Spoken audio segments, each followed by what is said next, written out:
Might as well just appear.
I'm cutting her head off.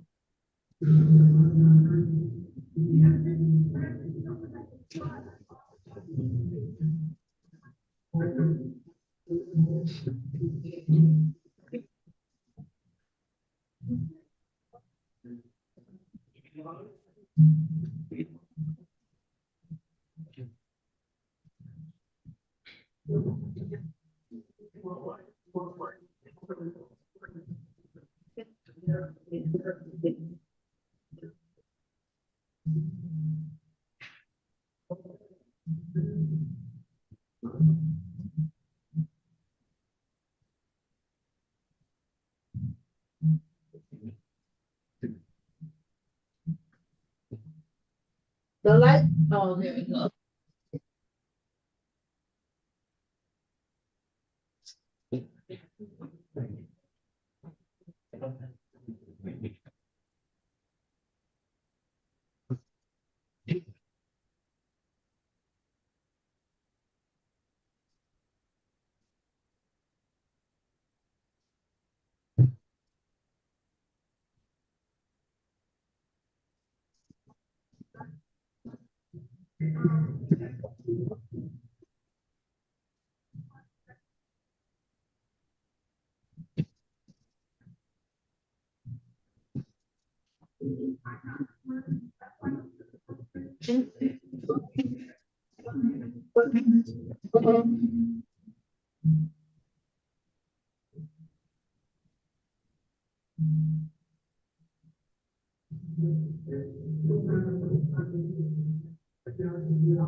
What? Okay.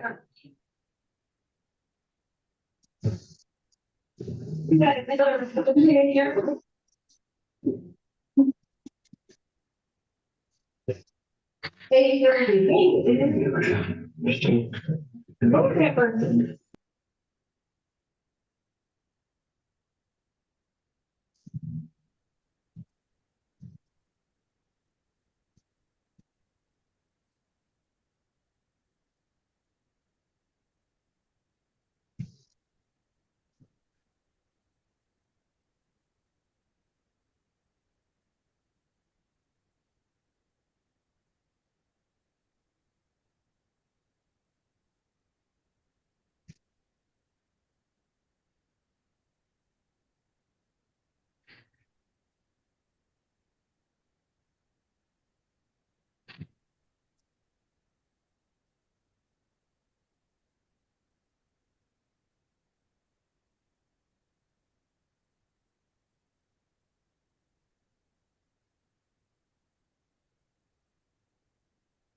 All right, Mr. Robat, we're going to call your case. You can unmute.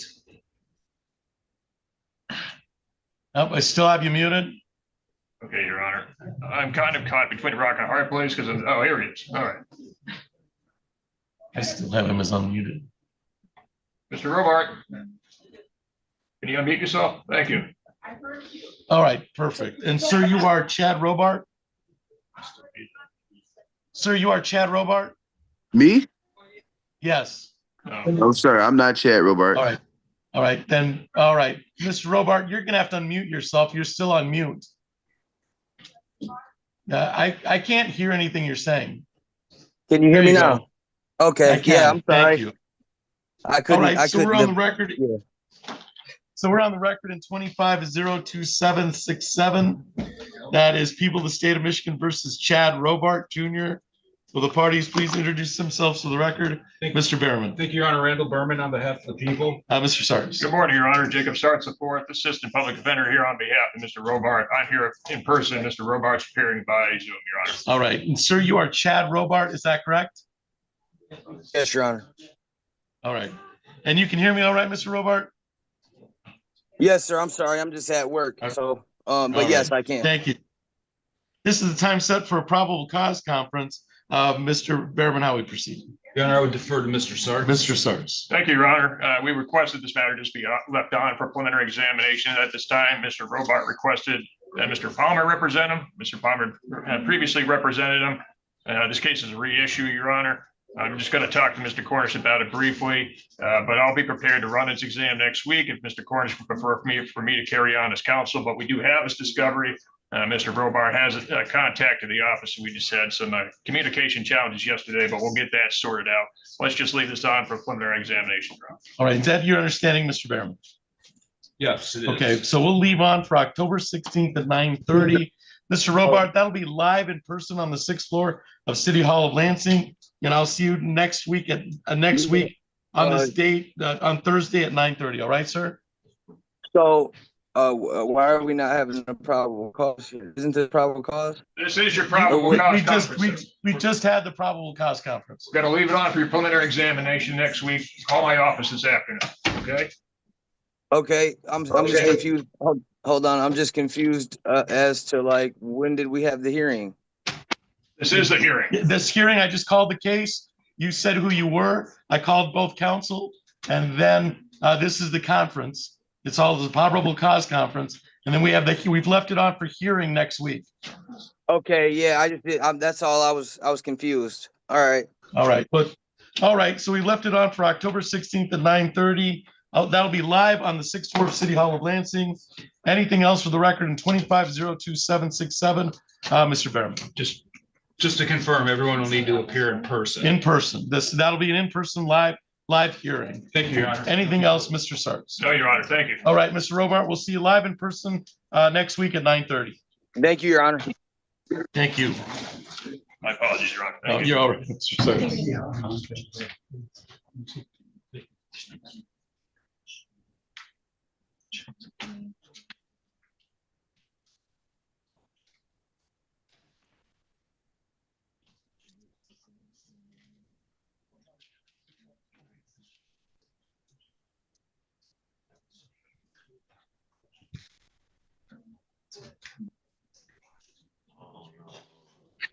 No, that's fair.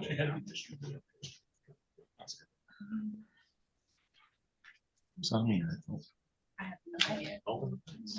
Sir, on the iPhone, could you identify yourself?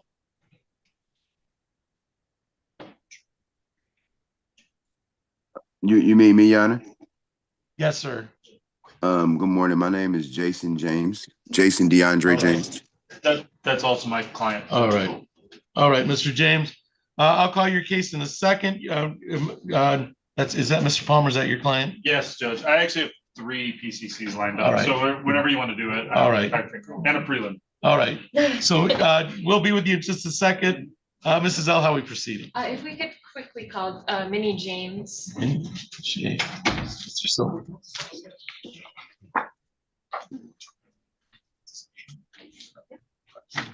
All right, so we're on the record in docket 25-02666. That is People of the State of Michigan versus Minnie James. Appearances for the record, Mrs. L. Thank you, Your Honor. Gabrielle Zell, Assistant Prosecutor for the People. Mr. Silverthorne. Good morning, Your Honor. Dwayne Silverthorne, the Office of Public Defender, on behalf of Minnie James, who is standing to my right at council table. And ma'am, you are Minnie James, is that correct? Yes. All right, thank you. This is time set for probable cause conference. Mrs. L, how are we proceeding? Would you like to defer to Mr. Silverthorne? Your Honor, at this time, an offer has been extended for consideration by the defense. That offer is for Ms. James to plead to a count of MDOP less than 200, the 93-day misdemeanor, and a count of assault and battery, which would just be the count 2 as charged. That will remain open until the running of the preliminary exam. Additionally, Your Honor, Ms. James is a witness on a different case that does cause a bit of a conflict in the other case. Just want to place that on the record. The public defender's office is already aware of that and making changes for that. All right. And then, so Mr. Silverthorne, how are we proceeding today? Are we just leaving this on? We're going to leave it on, but negotiations are going to continue. Today was the first opportunity I had to speak with Ms. James because she had lost her phone and couldn't find our number. So I don't like entering these with clients on the first time I've ever met them. Right. All right, so there's a lot going on here, including how this is affect your ability to be a witness and the plea offer that you should have time to consider. So we'll leave on for preliminary examination on October 16th at 9 a.m. There is an offer that's been placed on the record, and you understand they'll be live in person on the 6th floor of City Hall, Lansing, next week at 9 a.m. All right, ma'am? Yes. All right. Anything else for the record in 2502666, Mrs. L? Not for the people. Mr. Silverthorne? Not for the defendant. All Thank right, you, Your Honor. thank you. And then she should, I think we'll print out a notice so she has it. Okay, we're just gonna give you a notice. Go ahead.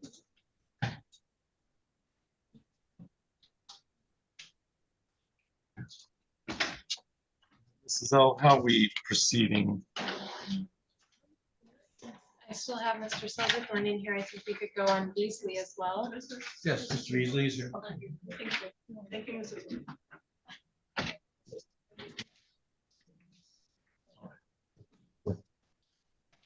All right, Mr. Silverthorne, are you covering for Mr. Austin or? Yes, I am. Okay. All right, so we're on the record in docket 2502927. That is People of the State of Michigan versus Purnell Beasley.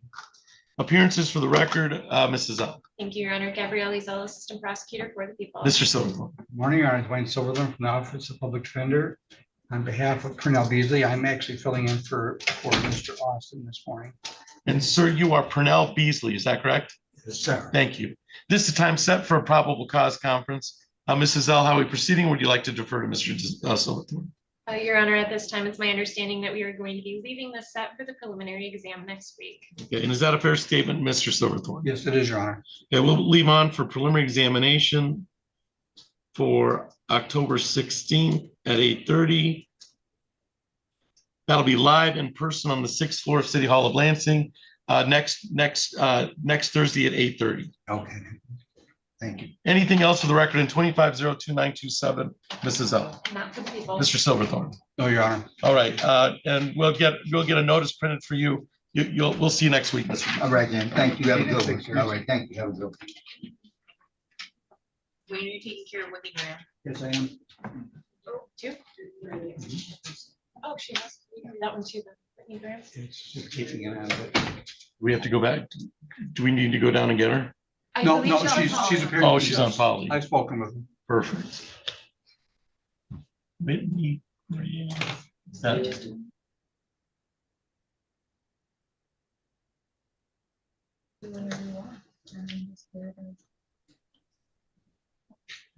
And they're on mute, right? I had to mute them because while we were doing that plea, there was a lot of background noise. All right, let's unmute them. We can't, well, they'll have to unmute. Yeah, I'm sending them the prompt to unmute. So Ms. Graham, we're going to call your case once they unmute you. Me? Mr. James, we're waiting, but I'm talking to Ms. Graham, who's in jail post 1. Okay, I apologize. No worries. There we go. All right, so we're on the record in 2502797. That is People of the State of Michigan versus Whitney Graham. Appearances for the record, Mrs. L. Thank you, Your Honor. Gabrielle Izell, Assistant Prosecutor for the people. Mr. Silverthorne. Good morning, Your Honor. Dwayne Silverthorne from the Office of Public Defender. On behalf of Whitney Graham, I'm filling in today for Jared Austin. And ma'am, you are Whitney Graham, is that correct? Yes, Your Honor. All right. And you can hear me all right, Ms. Graham? Yes. Thank you. This is the time set for a probable cause conference. Mrs. L, how are we proceeding? Would you like to defer to Mr. Silverthorne? Your Honor, at this time, it's my understanding we're going to be leaving this up for the preliminary exam next week. Okay, and is that a fair statement, Mr. Silverthorne? Yes, that is, Your Honor. It will leave on for preliminary examination for October 16th, previously scheduled at 8:30. All right, Ms. Graham, that'll be live in person on the 6th floor City Hall of Lansing. You, if you're still incarcerated, you'll be brought over for that occasion. Anything else for the record in 2502797, Mrs. L? Not for the people. Mr. Silverthorne. Not for the defendant. Thank you, Your Honor. All right, Ms. Graham, you should be all set. We'll see you next week. Thank you. Thank you. Thank you.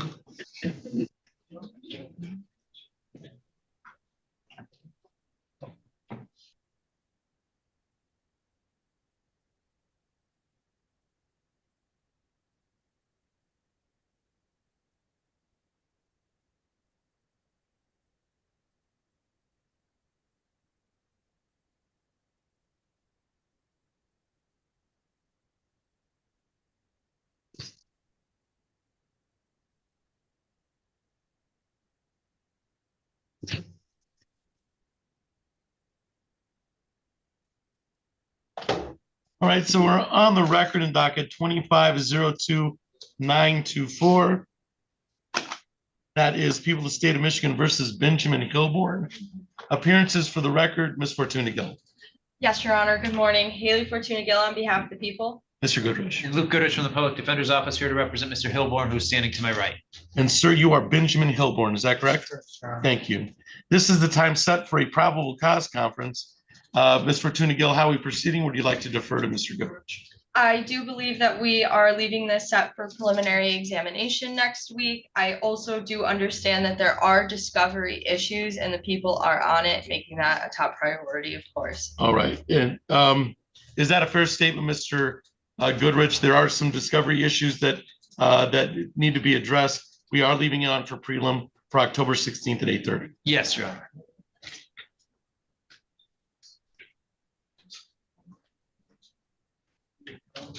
All right, Mr. Hilborn, this will be left on for preliminary examination next week. It'll be next Thursday at 8:30. It'll be live in person on the 6th floor, City Hall of Lansing. Anything else for the record in 25-02-924, Ms. Fortuna Gill? Nothing on behalf of the people. Mr. Goodrich? Nothing but half the defense, Your All Honor. right, Mr. Hilborn, we'll get a notice printed for you for next week. All right, sir? Thank you. Yeah. Richard Allen? Yes. but it's Yes, gonna Your be Honor. about 5 minutes. Here it is. I'll just call you. You can give me a call. Yep.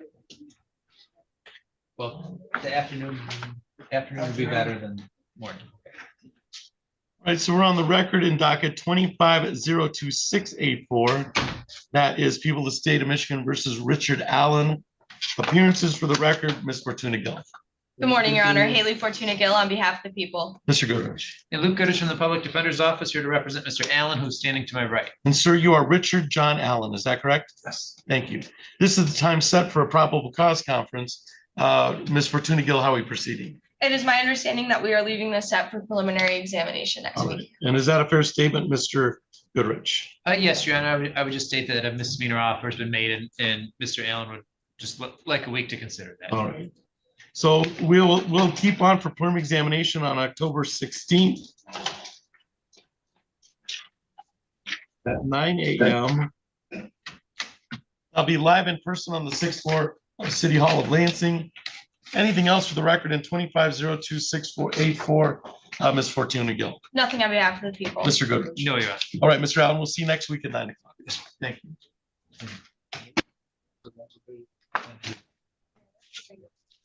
Your Honor, I believe we're ready on Railer. I believe she's on Zoom. Yes. Seeing.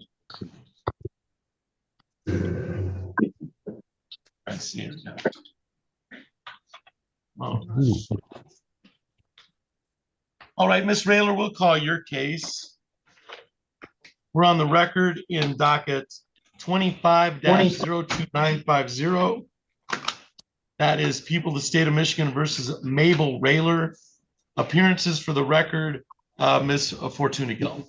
Good morning, Your Honor. Haley Fortuna Gill on behalf of the people. Mr. Goodrich. And Attorney Luke Goodrich from the Public Defender's Office here to represent Ms. Railer, who is appearing over Zoom today. And ma'am, you are Mabel Railer, is that correct? Yes, Your Honor. All right, you can hear me all right, Ms. Railer? Yes. All right, thank you. This is the time set for a probable cause conference. Ms. Fortuna Gill, how are we proceeding, or would you like to defer to Mr. Goodrich? It's my understanding that we will be leaving this set for preliminary examination next week. Is that your understanding, Mr. Goodrich? Yes, Your Honor. So we'll leave on for the previously scheduled prelim for October 16th at 9 a.m. Ms. Railer, that'll be live in person on the 6th floor of City Hall of Lansing. Zoom would be inappropriate for that hearing. Okay, ma'am? Yes. Yes. All right. So I'll see you next Thursday, live in person at 9 o'clock. Anything else for the record in 25-02950, Ms. Fortuna Gill? Nothing, Your Honor. Mr. Goodrich? No, Your Honor. Thank you. All right, Ms. Railer, we'll see you next week. Thank you for your appearance today. Thank you. Bye. Thank you. Bye. Bye-bye.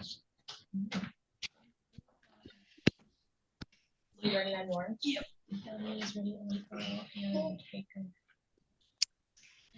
Okay, So we'll start with Earl. sure. We're ready on Earl, Your Honor.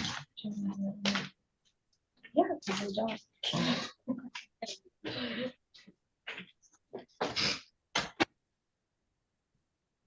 All right, so we're on the record in docket 25-01921. That is People of the State of Michigan versus Treyana Earl. Appearances for the record, Mrs. O. Thank you, Your Honor. Gabrielle Ezell, Assistant Prosecutor for the people. Ms. Donnelly. Good morning, Your Honor. Assistant Public Defender Sarah Donnelly on behalf of the defendant, Treyana Earl, who is not present. Right, it's my understanding this is the time set for sentencing in the matter. Ms. Earl, is she incarcerated somewhere else? That is my understanding, Your Honor, but I would have to defer to Ms. Donnelly for more on that. Ms. Donnelly. Yes, Your Honor. When I received the pre-sentencing report and saw that she had not purported to pre-sentencing for the interview, I looked on VineLink and I saw that she was booked in on the 15th in Genesee County. That's where she resides. After looking at which district court is it? 64A.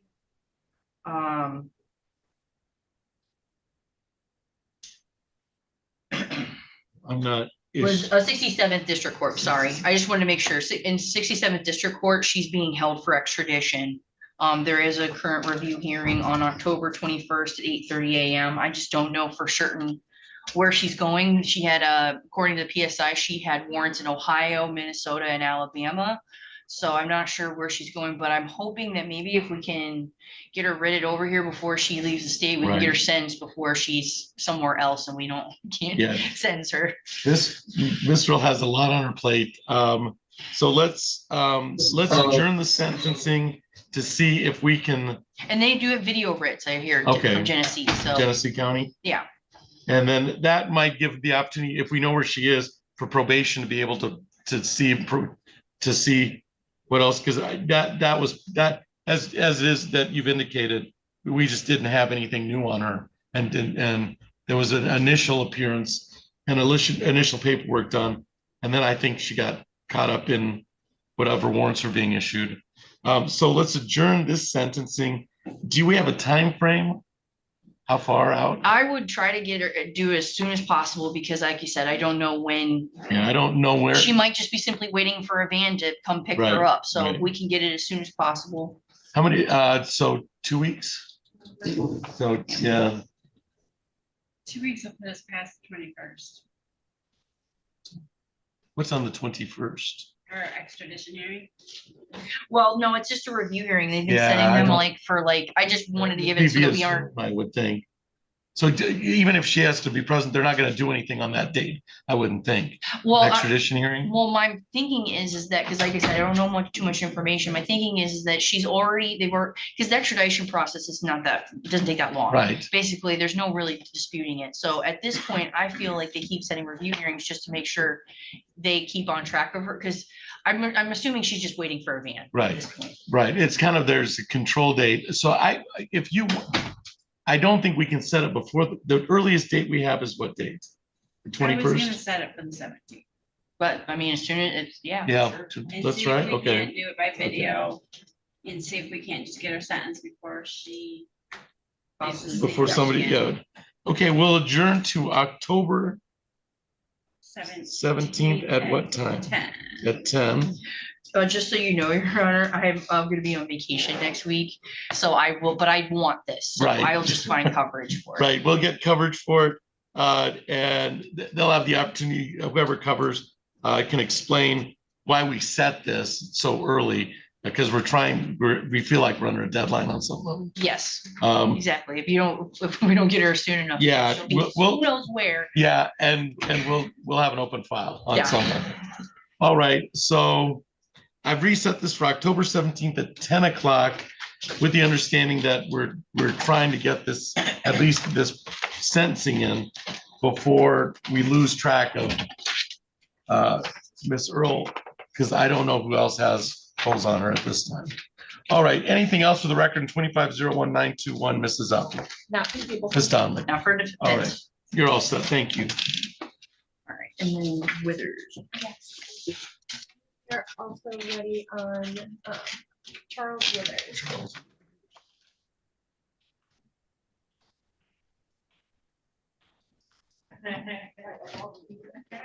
All right, so we're on the record. He's not here. He's not here. Okay. Or you, I mean, I don't know, video, I haven't seen him. Is there Charles Withers in the Zoom courtroom? All right. Right, so we're on the record in docket 25-02459. That is People of the State of Michigan versus Charles Withers. Appearances for the record, Mrs. L. Thank you, Your Honor. Gabrielle Isel, Assistant Prosecutor for the people. Ms. Donnelly. Assistant Public Defender Sarah Donnelly on behalf of the defendant Charles Withers, who is not here. Okay, this is the time set for a probable cause conference. It was set for 9 a.m. It is now 10:08. Ms. Donnelly, have you had any contact with Mr. Withers? Your Honor, this was, this is the second probable cause conference that we've set. The first one, we had it in front of Judge Ward when you were gone and he failed to appear then. I only had a number that connected me to his sister. His sister assured me that she would try to get a hold of him, but again, he didn't appear. And then he got picked up and got another personal recognizance bond. So I still don't have a number for him and I don't see him here. I've checked the courthouse. All right. Based on the representations of counsel, I do not see Mr. Withers in the Zoom courtroom. No, there's nobody answering by that name in the physical courtroom. And there's been nobody in the hallway. Ms. Isel, how did you want to proceed? Your Honor, since this is an assaulted case, the people would ask for a bench warrant to be issued at this time. All right. For the non-appearance, this is the second non-appearance. It was the first non-appearance in front of Judge Ward, and then it was left on for probable cause conference. It would appear that Mr. Withers has failed to appear for the probable cause conference, and a bench warrant is issued, an immediate bench warrant based on the nature of the offense. Anything else for the record in 25-02459, Mrs. L? Not for the people. Ms. Donovan? Not for defense. All right. We're all set on that file.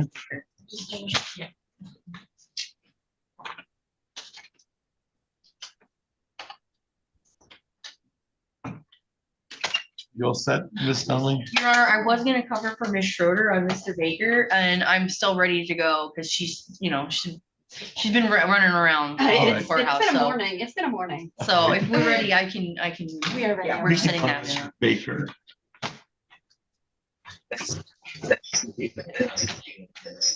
All right, so we're on the record in docket 25-02568. That is People of the State of Michigan versus Trey Baker. Appearances for the record, Mrs. L. Thank you, Your Honor. Gabrielle Isel, Assistant Prosecutor for the prosecutor. And Ms. Donnelly, and you're covering for Ms. Schroeder. Exactly, Your Honor. Miss Sarah Donnelly for the defendant Trey Baker, who is standing to my right. And sir, you are Trey Baker, is that correct? Yes, Your Honor. Thank you. This is the time set for a probable cause conference. Mrs. L, how are we proceeding? Your Honor, it's my understanding we're going to be leaving this set for the preliminary exam. It has come to our attention that there is some missing body worn camera in this case. We are working on getting that to the defense as soon as we receive it. All right, and is that a fair statement, Ms. Dunn? Yes. All right, so we'll leave on for the previously scheduled prelim for October 16th at 9:30.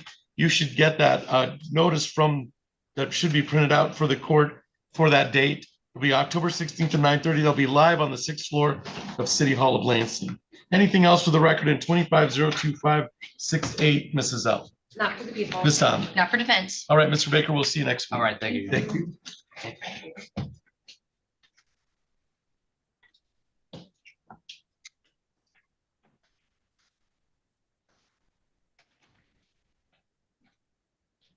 Mr. Williams, who do you have today? I have Elizabeth Herrera Gonzalez, All right, If they want to handle that the city, case, civil infraction. that they want to handle that? if they want to, I believe. Ms. they're- Crock-Mulney? Good morning, Your Honor. Good morning. All right, Mr. Williams, you can call that case. I know we're doing a prelim and we're just trying to move stuff. An opportunity, basically, to a client, went to see her daughter was still in Miami and she's supposed to be back.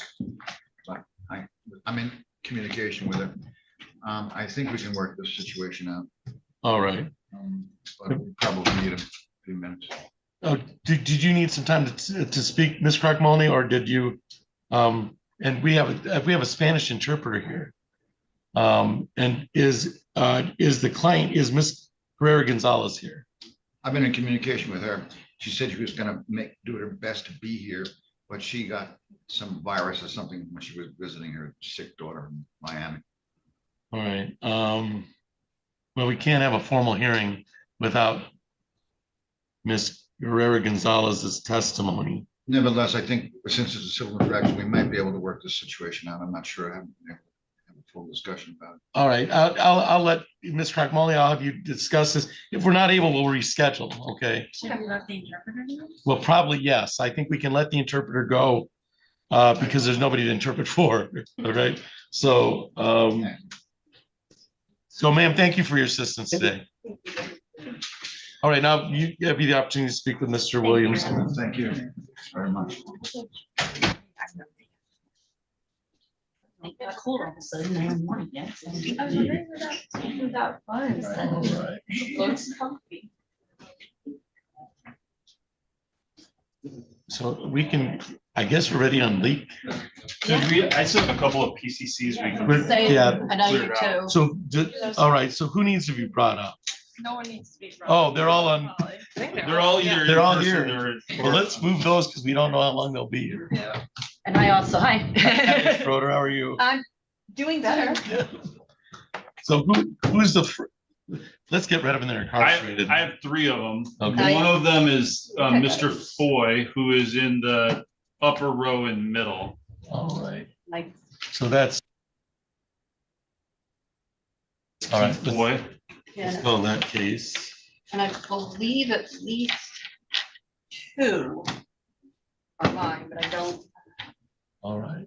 I believe Lance Gailey was on for competency review hearing or All right. status, and then Dean Reese.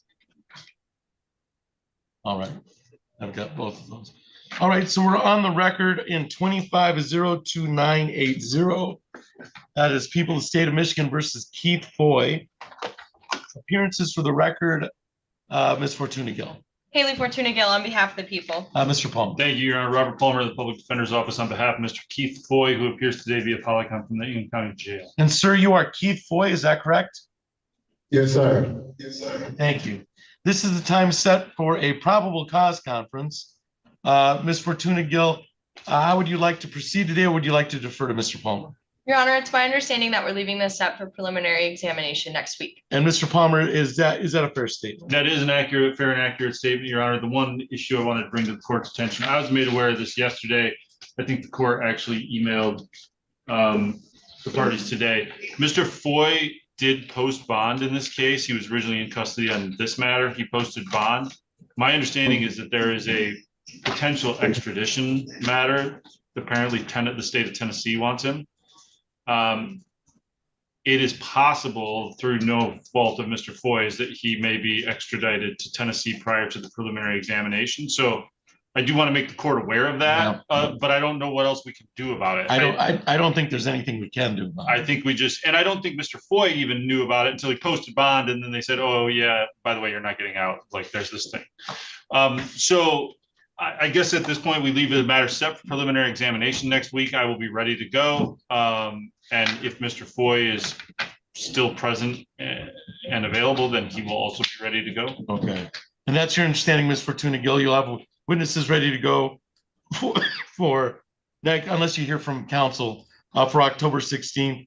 And I'm assuming Mr. Foy, since he's made bond on this, bond is set at 10,000 cash surety, is on a parole, being held on a parole hold. That is correct, Your Honor. That's my understanding. All right. So we'll leave this on for October 16th at 9:30. That'll be live in person on the 6th floor, City Hall of Lansing. Anything else for the record in 25-02980, Ms. Fortuna Gill? Nothing, Your Honor. Mr. Palmer? Yeah. All right, Mr. Foy, we'll see you on October 16th at 9:30. Thank you for your appearance today. All right, thank you.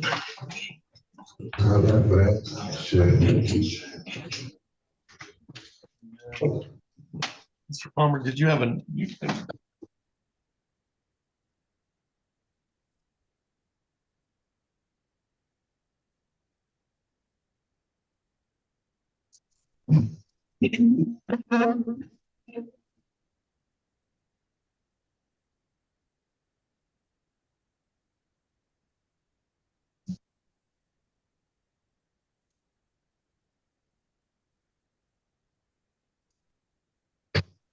So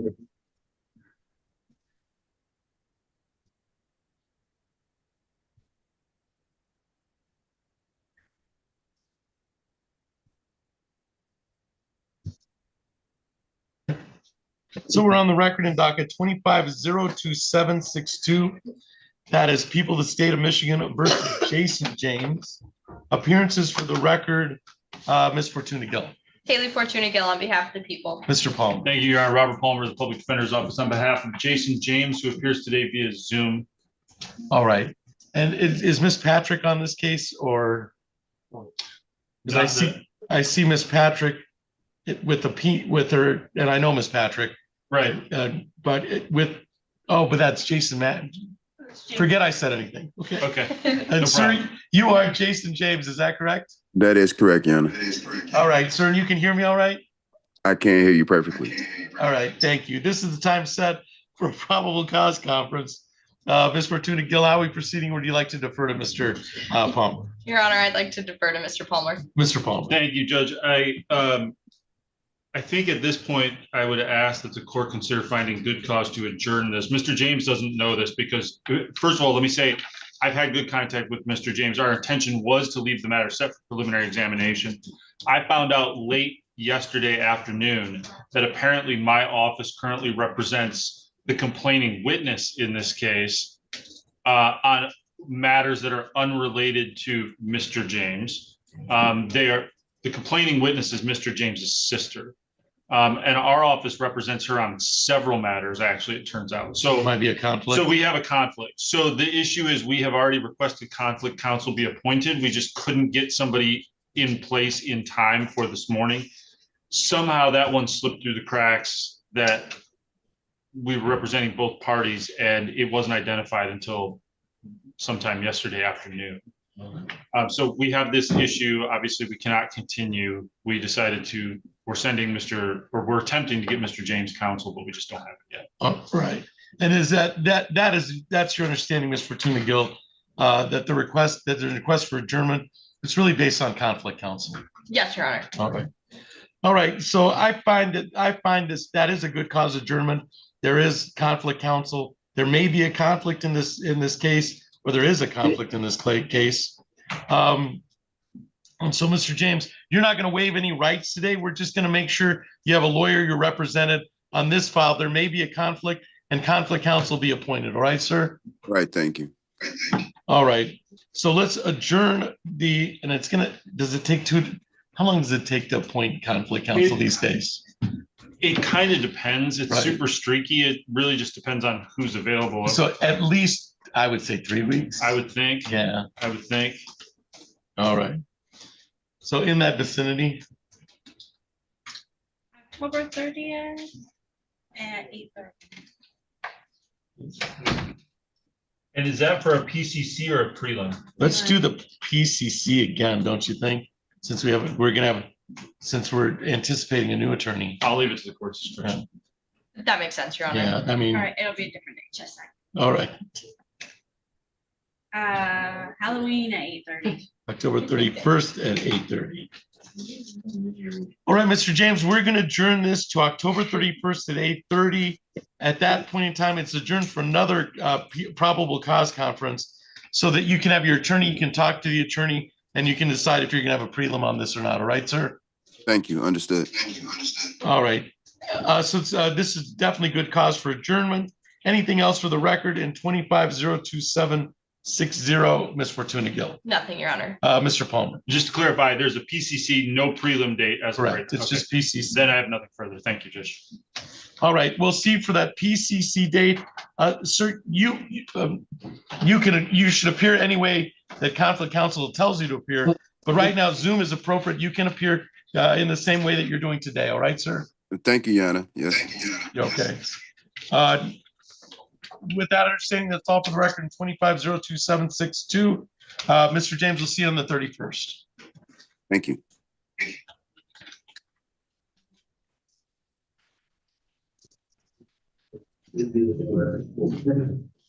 I'll be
And there we go. So we're on the record in docket 25-02061. And then a misdemeanor file of 25-00978. That is People of the State of Michigan versus Lance Gailey. Appearances for the record, Mrs. O. Thank you, Your Honor. Gabrielle Izell, Assistant Prosecutor for the People. Ms. Schroeder. Thank you, Your Honor. Assistant Public Defender Aaron Schroeder on behalf of Mr. Gailey, who appears today from the Ingham County Jail, myself here in person. And sir, you are Lance Gailey, is that correct? Can you hear me? So you are Lance Gailey?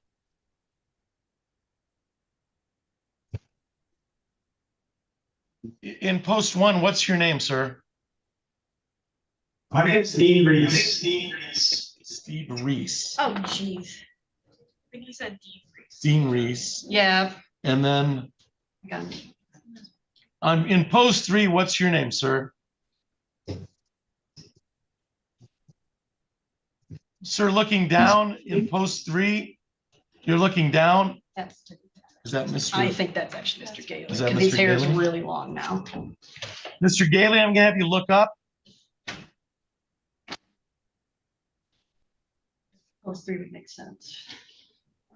I saw him earlier.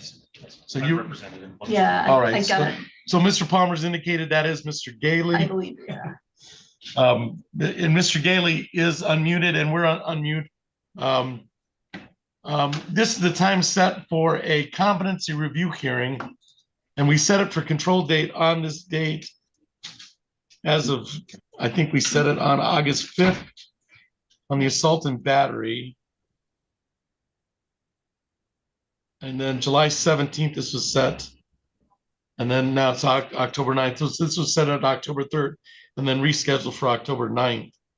I'm in possession of a letter on 25-02061 indicating that Mr. Gailey is going to be seen by the Center for Forensic Psychiatry, and that is in the process of being evaluated.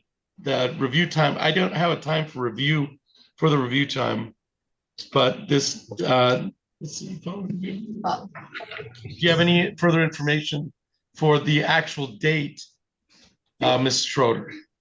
At this time, with regard to review, I'm in possession of a letter. I think it's the same one the court has. Yeah, It's dated September September 16th. 16th, yes. I know that the evaluation, the actual interview portion was completed, but I believe from the letter here, it appears they are trying to get collateral records, Right. which I believe there was quite a bit. In order to go on the report. Yes. And it is set, so he says, I anticipate submission of my report would be within 3 weeks of the date of this letter. And that's dated 2 weeks ago. Yeah, so I'm hopeful we will have a report next week. I actually have worked with Mr. Sorkin before as Yeah, that's fairly. that's a name I recognize. So are we looking at probably 2 weeks out to be safe? Yes, I would ask for 2 weeks out. I do believe that I think his assessment on the timeline probably be correct. Yes. All right, Mrs. L, do you have any objection to us resetting the control date and the review hearing for October for 2 weeks, 2 or 3 weeks out in regards to the letter that's been filed by Mr. Sorkin indicating that the report should be done within 2 weeks? No objection, Your Honor. All right. All right, so we'll reset control date for October 23rd.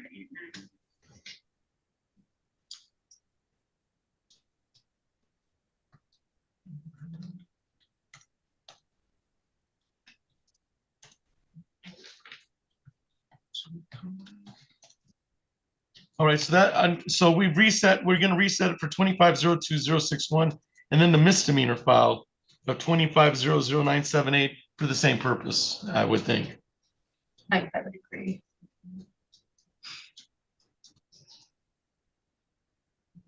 So I will add that as well here.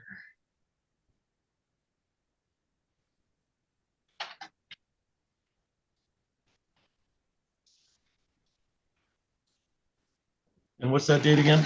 October 23rd at 9. Excuse me.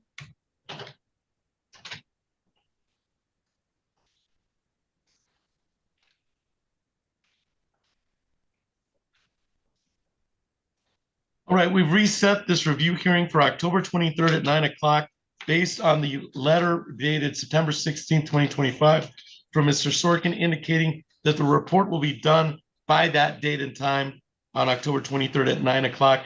And we're setting both the A and B file, the misdemeanor file, and then the felony 2502061 file for that same date and time for review hearing. Anything else for the record on either file, 2502061 or 2500978, Mrs. L. Not for the people. Ms. Schroeder. Not the defense, thank you. All right, Mr. Gailey, we've set this for October 23rd at 9 o'clock. Thank you for your appearance today.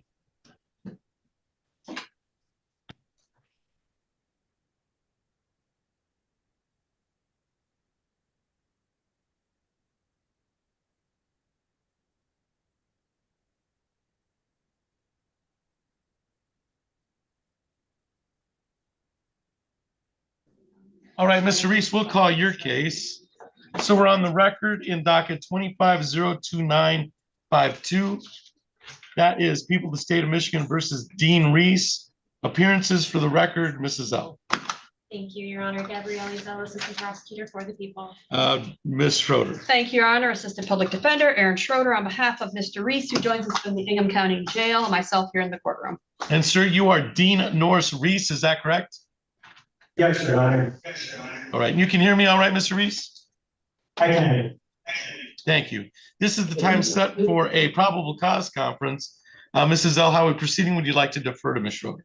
Your Honor, it's my understanding we're going to be leaving this set for the preliminary exam next week. However, at this time, there is an issue with some discovery, that being there isn't any yet. So we are working on that and we will get that to defense as soon as we can.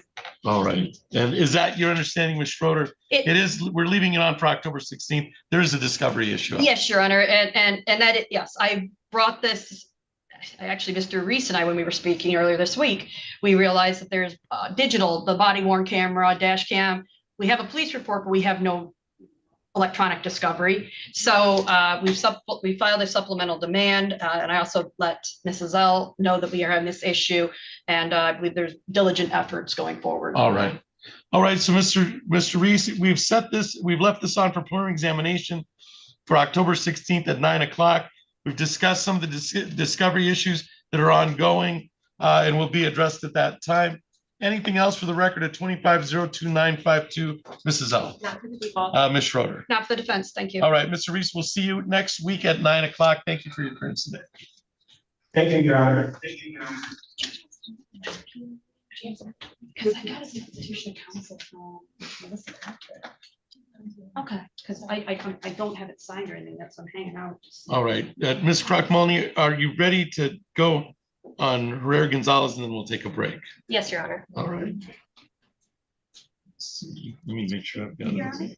Yes. I don't know if the court has received this regarding Mr. Mackey. I don't know if it's signed off yet or not regarding a substitution of counsel by Melissa Patrick.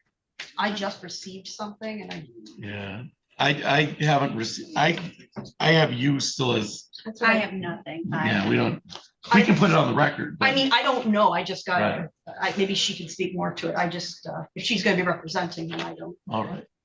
Let's go on. I apologize for. It's okay. I can forward to the court what which was sent to our office just a few moments ago. All right, let's call the city case, because you're here on a date you're not normally here on. And then we'll take a break, and then we'll come back and we can clear up whatever Ms. Patrick. I really were just waiting for an appearance from Ms. Patrick. I would assume, is that? Yeah, okay. I have a substitutions, what was sent, that was signed. All right, so we're on the record in docket 25 L292957671 and 25 L2957672. That is People of the City of Lansing versus Eliza Herrera Gonzalez. Appearances for the record, Ms. Crock-Mulney. Elizabeth Crock-Mulney on behalf of the City of Lansing. Mr. Williams. Richard Williams of East Lansing on behalf of Ms. Herrera Gonzalez. All right. This is the time set for a formal hearing. Ms. Crock-Mulney and Mr. Williams are nice enough to be here. We've set this for Thursday, today's date, which is not usually a City of Lansing date. Ms. Crock-Mulney, how are you proceeding? Your Honor, the defendant has not appeared yet due to an illness in the family, as is what the city understands. And there will be a request to adjourn this or reschedule this formal hearing, which the city would have no objection to. All right. And is that your request today, Mr. Williams? Yes, it is. To request an adjournment based on a medical conflict? That's true.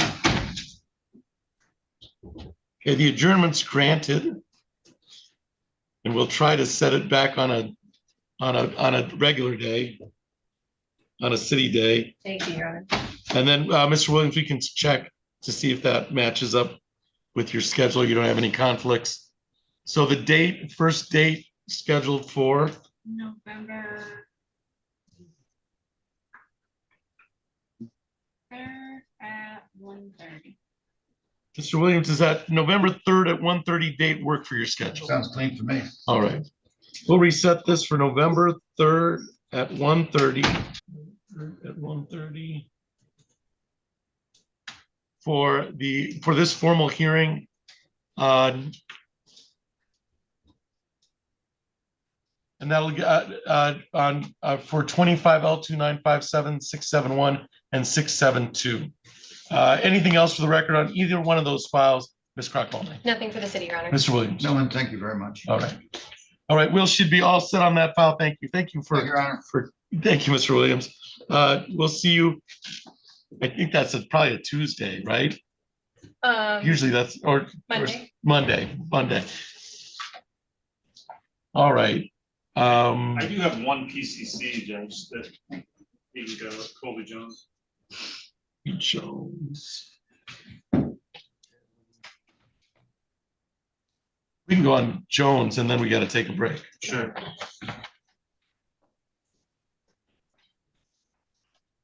Because we're going to lose Mr. Palmer. I know Judge that. Buchanan is. Yeah, watching we're gonna. for victory then. We're going to lose Mr. Palmer.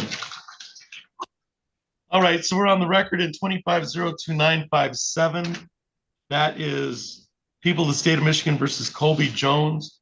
Mrs. Zell, your appearance for the record. Thank you, Your Honor. Gabrielle Zell, Assistant Prosecutor for the people. Mr. Palmer. Thank you, Your Honor. Robert Palmer of the Public Defender's Office on behalf of Colby Jones, who stands to my right. And sir, you are Colby Jones, is that correct? Yes, sir. Thank you.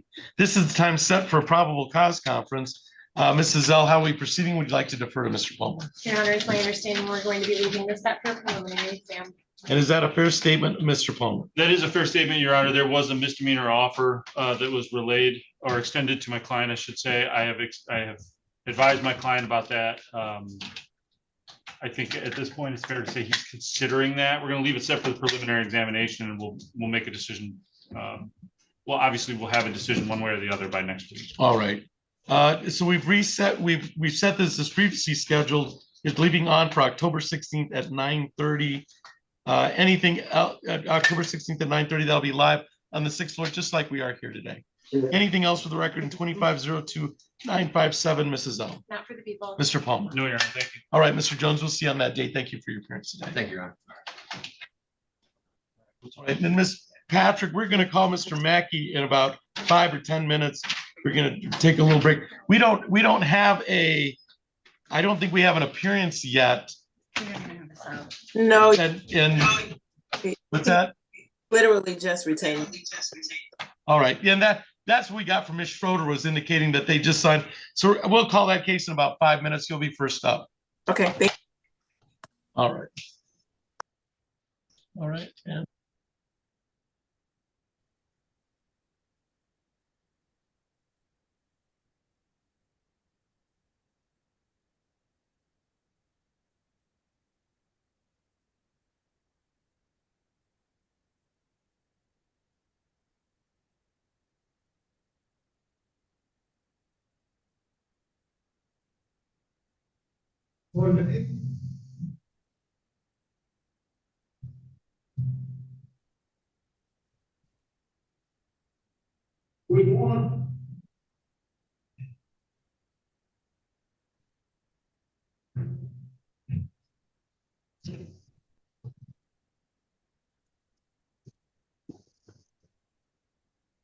thank you.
Twenty 25-02982. That's People of the State of Michigan versus James Mackey. Appearances for the record, Mrs. L. Thank you, Your Honor. Gabrielle Ezell, Assistant Prosecutor for the people. Ms. Schroeder. Thank you, Your Honor. Assistant Public Defender Aaron Schroeder on behalf of Mr. Mackey. However, it is my understanding that there is in process a substitution on this matter. Thank you. All right, and then Ms. Patrick. Yes, Your Honor. Melissa Patrick Mackey, who is here to my left on. And sir, you are James Mackey, is that correct? Yes, sir. Right, thank you. This is the time set for a probable cause conference. It is my understanding that a substitution of counsel, Ms. Schroeder indicated was yesterday or This morning. This morning. About And we've not gotten appearance from Ms. Patrick. So I would think for representation purposes, this would be good cause to adjourn so that Ms. Patrick can get on board. Well, I will, if I may, Your Honor, I You may. apologize. Yep. I did forward to Ms. Holden a little bit ago, I believe, the paperwork that was sent to our office this morning. That includes, I believe, a stipulation and order for substitution. I don't know if that is something we can get filed here today with the court and signatures. I don't know. It's usually filed with the criminal department. maybe. I can sign it, but then she'd have to file an appearance Yes. for discovery purposes, I would think. I just note that there is a section for the Your Honor to sign and as well as for Right. me to sign on it. And I just didn't know if that was something, if we could get those signatures done, that I'm sure. we can Probably type. yes. So I don't think that'd be a problem to get those signatures done. And then Ms. Patrick, and for discovery purposes, you can file an appearance with the court. But for this, I will just reset the probable cause for a probable cause conference. Is that your understanding, Mrs. L? Or do you have anything else for the record concerning how to handle this? No, Your Honor, we have nothing to add. All right. That makes sense. All right, so Ms. Patrick, we will adjourn for good cause. Yes, Your Honor. Stipulation. So let me sign this. Yeah. I'm gonna sign the stipulation and order for substitution of counsel. Okay. And we'll adjourn for good cause. So Mr. Mackey's not waiving any rights today. And if you file an appearance, you'll get all the discovery probably from the public defender's office. If not, they'll send you directly.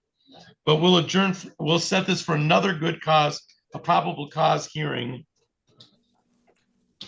for October 23rd at 8:30. October 23rd at 8:30.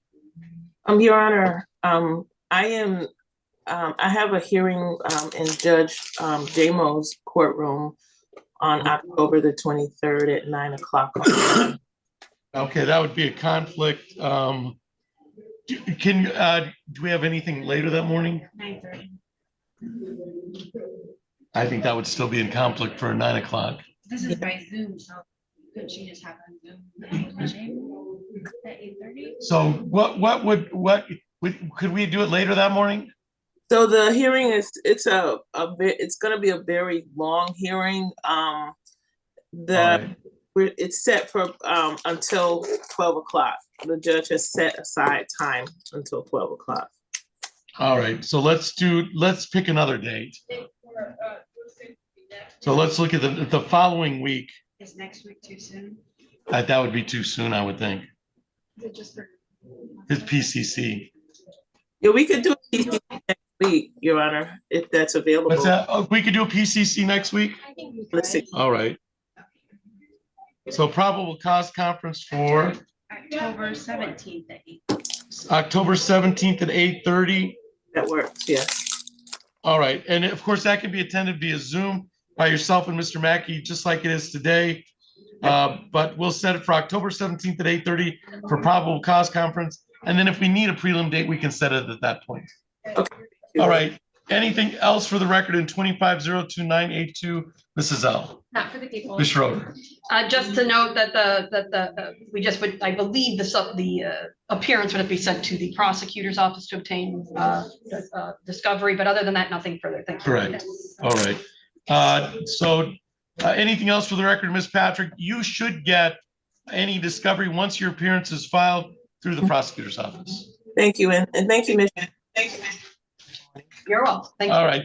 Thank you, Ms. Patrick. We're all set on that.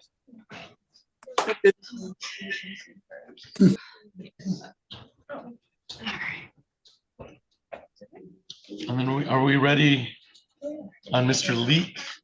I believe we are, Your Honor. Which file would you like to call first on Mr. Leak? Yes, so it is my understanding that the two files kind of blend into each other. I'm not asking to run them together. I know the court's opinion on that. But if we could run. That makes my court recorder, makes anybody doing the transcript nuts. You know? Well, it would be very confusing, I'm sure. So if we could start with the 25-02635, that's Okay, the fleeing and eluding. All right.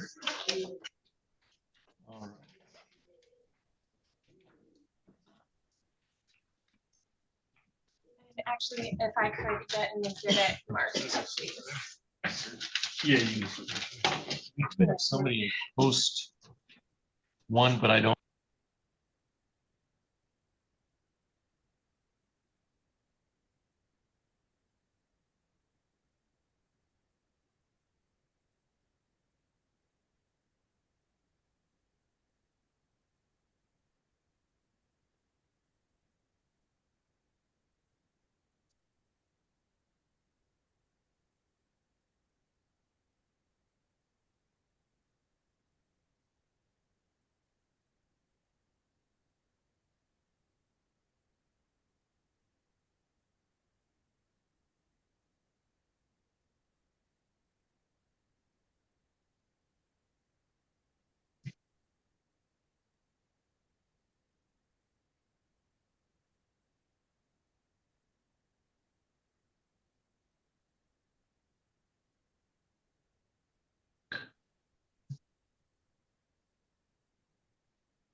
I'm trying.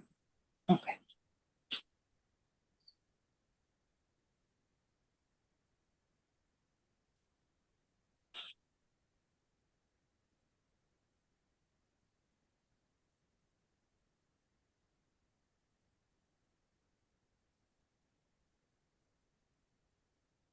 That's the right one. Yeah, it should be.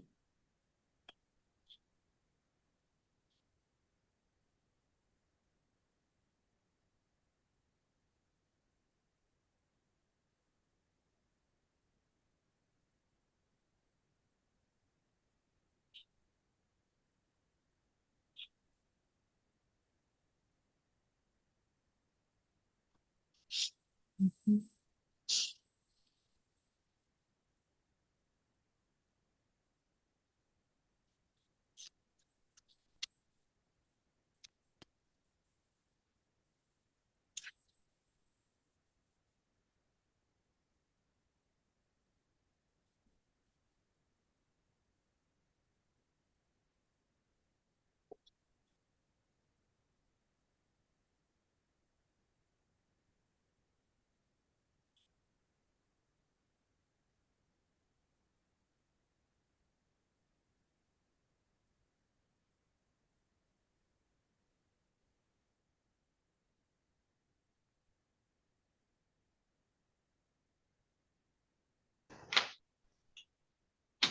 Right, Mr. Bach, you're here for Mr. Smith for LAFCU?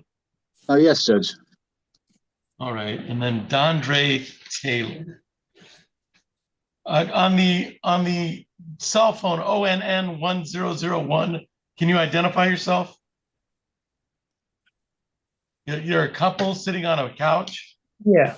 Yep, Sarah What's your and name? Sarah and Chris Birdberger. You're here for your 2 o'clock? Yep. Yes. All right.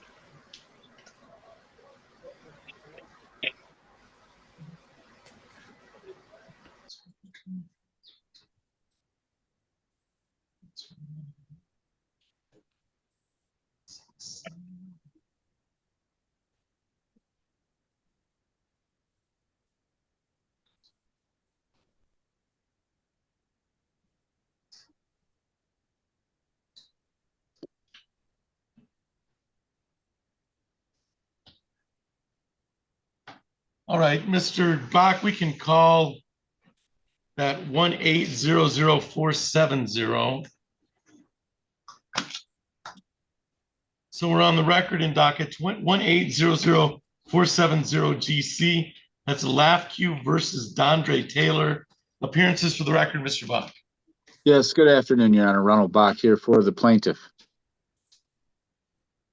All right, and I do not see a Dondre Taylor in the Zoom courtroom. Is there a Dondre Taylor in the physical courtroom? And there's nobody by that name in the hallway. It would appear that this is set for show cause. Defendant had failed to appear for discovery. Show cause to be filed on August 25th. And it would appear that Mr. Taylor has failed to appear for the show cause. Was scheduled for 1:30. It's now 2:04. 2:04. Mr. Bach, how would you like to proceed? At this point, I request a bench warrant to issue, Judge. All right, based on the non-appearance of Mr. Taylor for the show cause hearing and the previous fail to appear for the discovery hearing on August 25th, I'm going to issue an immediate bench warrant. What is the, I can probably tell you that. The balance is 1,959. All right. So it'll be 500 cash or surety. So, Thank you, and you'll Judge. follow that up with an order, Mr. Bach? Yes, we'll get that filed. All right, I'll wait the order to follow. To be filed, the defendants failed to appear. Anything else for the record of 1800470? No, Judge, thank you. You're all set, Mr. Bach. Thank you for your appearance today.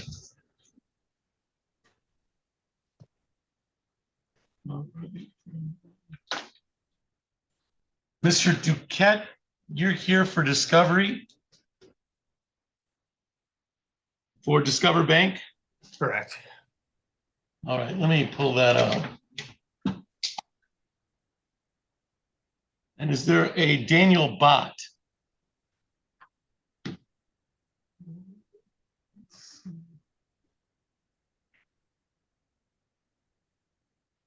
All right, let's go ahead and call that case is set for 1:30. Let's see.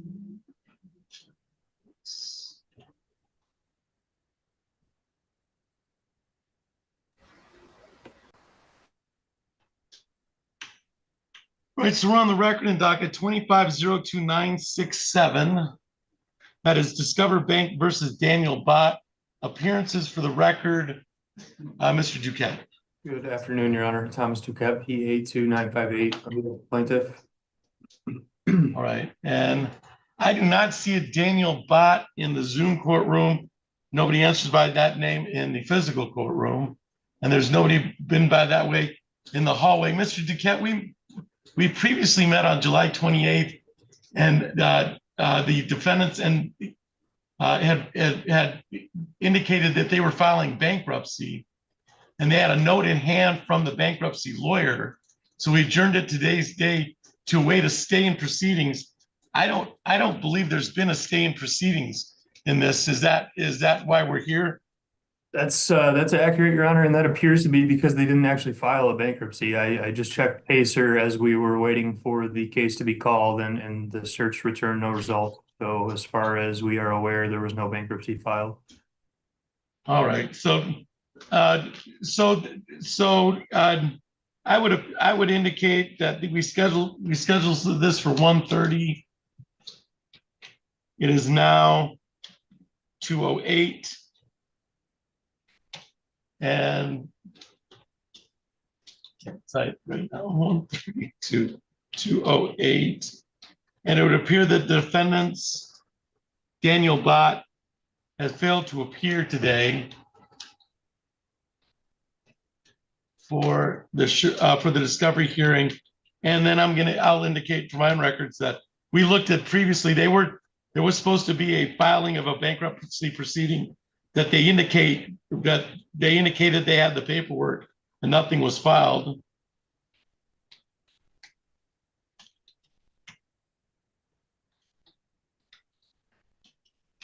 The standard is to set this for show cause for fail to appear for discovery at this time. Mr. Duquette, is that what you'd like to do? If the court's willing, I would request a default judgment.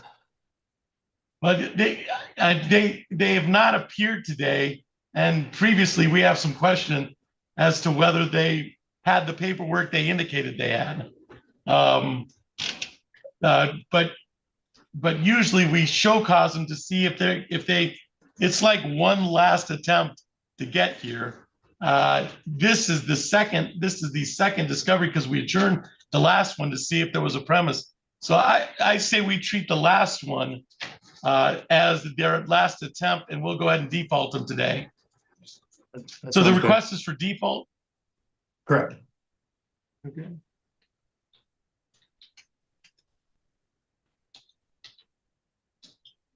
Request for default. Okay, that request is verbally granted, and you'll follow that up with an order? We will do so, Your Honor. All right, so for the record, we previously met. They said that they were in bankruptcy status. We adjourned today's date to see if there was a petition to be filed. Nothing's been filed. They failed to appear today. And so I'm going to grant the default and the orders to follow. Anything else on the record in 2502967? No, that's all. All right. You should be all set on that file. Thank you for your appearance. And then I've got you on another case too. Is that correct? Yes, I believe the second one was at 2 o'clock. That's All right. Capital One and Wells. Yes, all right, we'll see. We'll probably call that case in about 10 minutes or so. Sounds good. Thanks.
All right. But that is touchy.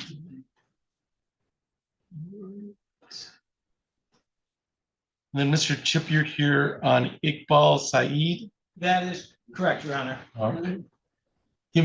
Let's do that schedule for 2. Is Mr. Iqbal here? Yes. Yeah, Mr. Iqbal's here. All right, you can come up here. Mr. Sullivan, you're allowed to come up here and sit next to me.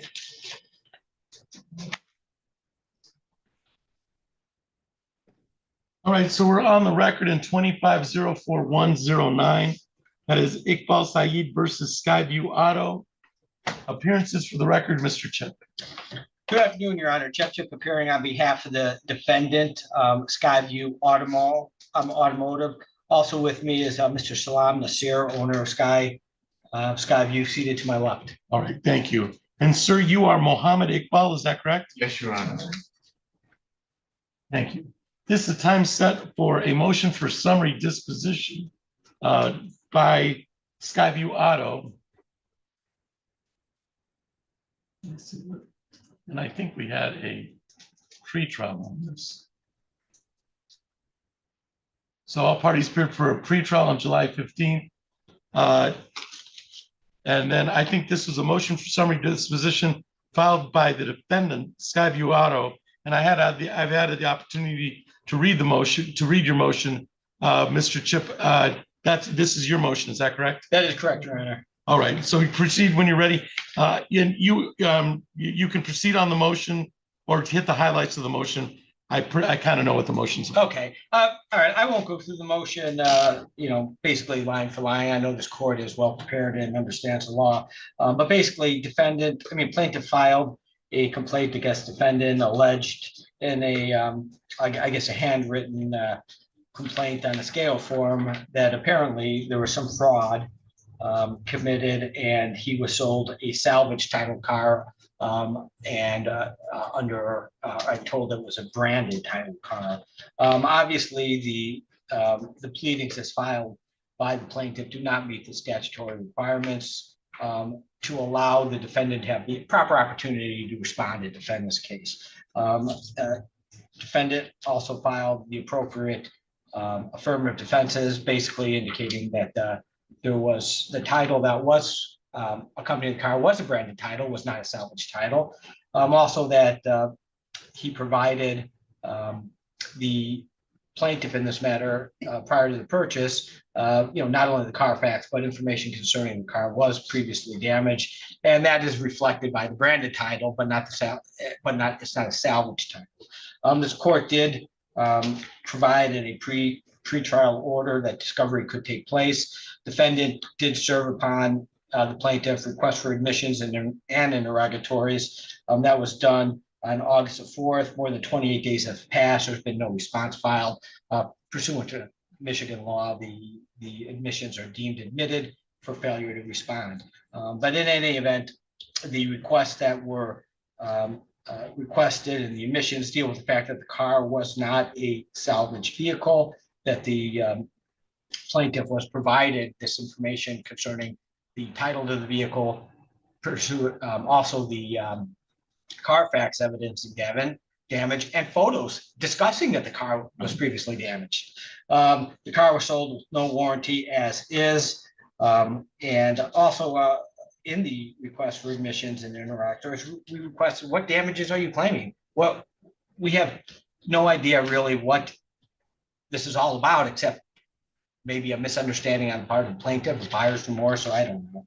But in any event, we requested pursuant to court rule and discovery that we be informed of these allegations so we could properly respond. There's been no response. All the admissions that we have requested were accompanied in the requests with documents and evidence supporting defendant's claims and his defenses. So there's nothing we're trying to hide. And we're just explaining and showing to the defendant, the plaintiff in this matter, the documents that were part of the transaction and the agreement that he engaged in. Given the fact that the matter was not properly pled, given the fact that the admissions are the request to admit are now deemed admitted pursuant to court rule and statute, and the fact that even the paperwork in any kind of evaluation would establish that the car was sold with prior information concerning its condition, and it wasn't sold under salvage title. Given all those facts, Your Honor, we would request that we be granted summary disposition and the court dismiss with prejudice this matter. Thank you. Thank you. Mr. Iqbal, you response to the motion for summary disposition. Yes, sir. I had when I went over there to purchase a car, I look at ad on a marketplace, and then I talked to their agent who went through and go look at the car and purchase it. And my brother, he's at work, he's my eyewitness. I took him with me, we checked the car and everything. And then I paid $300 down payment. You seem to want to relitigate the premise. What's your answer to the summary? Have you answered anything in regards to to anything for interrogatories or admissions? Have you made any? No, I never answered to them. And why not? My cutoff date was October 14. For discovery, but you have 28 days from the date the admissions are that they file any interrogatories or you consent to them. You understand that? Yes, sir. So why not answer? I never answered because in between I was moving a house, and then I never answered them because I was still doing my discovery and I was waiting on the date so I can respond them back. And then I still got. Don't you think the court would want to see your response prior to us having a hearing today? I had proof with me that I can prove it. You're the plaintiff in a case, but the case is the motion for summary disposition is legally, you can't make your case. You don't comply with what's been legally filed, and you seem to admitted anything that they've admitted or sent to you because you didn't respond to them. Yes, sir. And still the text message and pictures they're talking about, I was the one who sent them the picture. I went online, put all the VIN numbers. Here's the problem as I see it. You've got a responsibility because you're pro per to answer any discovery requests, and you have to do so timely, or the days start clicking, your time starts clicking, and you've chosen. So you're essentially, what's a good analogy for this? I wouldn't do surgery on myself. I'd probably have a doctor do surgery on me or a surgeon do surgery. You're attempting to do surgery on yourself, and it's not working out for you. It's certainly not working out for the other side. That's the problem. So in regards to the motion for summary disposition, do you have anything to indicate why you've not answered any of their, I guess the defenses are now admitted after 28 days. That's correct, Your Honor. Is there any reason why you've ignored their requests? I was not making sure that what there was needed, and I was only thinking about the discovery had to bring him in a court and show everything on 14th. This was I was thinking about. I was never thinking about this, that I had to send them my discovery things back rather than to bring him in a court to show. We have the date that, and I know I've got it, but the date that the admissions were filed. They were filed on the 28th of August. Which means that you have the month of September to make or to object to those admissions or to come in here. And you didn't do that. When were they filed?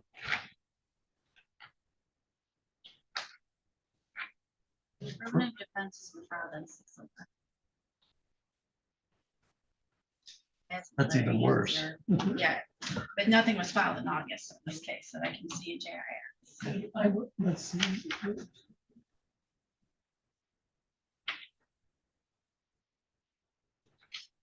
On 8/4, defendant filed discovery request.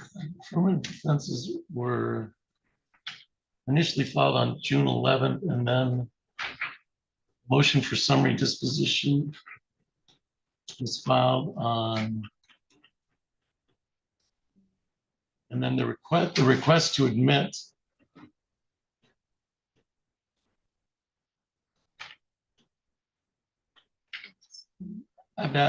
motion is filed on September 12th, about a month ago. Yep. Summary disco. Request for admissions. When were the requests for the request to, you have like on filing defendant's request to admit 5 requests that plaintiff admit he was not suffered any monetary damages. When was that filed? Because those are the big admissions. Yeah, those were filed on August 4th, I believe. Let me take a look. I got it right here. They just have a title as defendant's discovery request. All right. On 8/4, Your Honor. Yeah, so that we're way past the 28 days. We're 8, 9, 10. We're 2 months past. Yeah, we're about 2 months. All right. Anything else, Mr. Iqbal? No, sir. All right. Well, a summary disposition is a legal motion. Okay. And what they're saying is that if you don't answer their discovery request or answer an objection to what, then you essentially have said that you concede to them and concede those admissions. And you have 28 days to do that. You've done none of that. Okay. You've done none of that 28 days. And that becomes paramount in this matter. All right. So based on the motion for summary disposition, I'm going to grant Mr. Chip's motion for summary disposition for the reasons stated on the record and the motion itself. Because I read the motion and I didn't see a response to the motion. And so I'll verbally grant the motion and you'll follow up with that order, Mr. Chip. I have a dismissal drafted, Your Honor, if I may approach. You may. So is Mr. Iqbal, what Mr. Chip has indicated is that the request is a motion to dismiss based on the legality of that you've not made a legal case here, okay? Based on your complaint and based on your concessions that you have 28 days after the date it's filed to bring it to my attention, or else they're conceded to. Essentially, you've conceded all the facts because you didn't object to them. That's why we have the problem. Okay, those kind of the rules that we play by, and that's why this isn't working out for you today. I'm going to grant the order to dismiss. I think I have to do it without prejudice unless on a civil matter. I think I have to do it without prejudice. No, unless there's any type of indication that subterfuge or anything else was committed in the matter. Oh, no, I thought I was under the impression you could dismiss that. I can, but then the civil department, yells at me. And there, it's dismissed without prejudice, which means that you could reissue, but you're gonna have the same problem. All right. I'm gonna grant the order is dismissed without prejudice. And this order should resolve the last pending claim and closes this file the way it's written. And then you should, Mr. Iqbal, I mean, you probably should talk to a lawyer, okay? And they could tell you, but I think I'm under legal authority here to grant Mr. Chip's motion because there's no response to it. There's been no response to the motion. There's been no response to the concession of allegation or admissions that you had 28 days. You simply kind of ignored this on some level. And that's going to catch up with you here. Okay. All right. I'm going to sign it on today's date of the dismissal, and then we'll be responsible for signing and scanning it into the system and provide a copy of the pleadings. Okay, just for the record, I may challenge to some degree the dismissal without prejudice, Your Honor, but otherwise, well, but he could reissue. I honestly don't know. I know the standard in the criminal context. The civil context, I know that I have signed the dismissals and they don't like it with prejudice. They like it without prejudice. That might be the civil department. Okay. I'm uncertain of that. All right, I'll just reserve that. Okay. Thank you. The objection to the with or without prejudice has been made. But Mr. Iqbal, if you're going to refile this because we still haven't worked out the with or without prejudice, you should probably talk to a lawyer. You should talk to Mr. Chills. If he refiles it, I will be asking for sanctions. Your Okay. Honor. All right. All right. We will sign and scan and give a copy to each for your records. Anything else for the record on 25-01409, Mr. Chip? Nothing further. Thank you. All right. Mr. Iqbal, do you have any questions? All right. Thank you. Thank you, everybody, for your appearance today.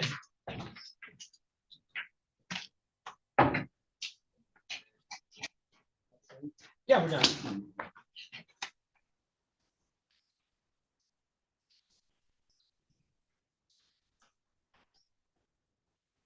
We'll see, Mr. Chip. Thank you. Good to see you, Your Honor. Good to see you, I'll get too. into this area all that much. Thank you.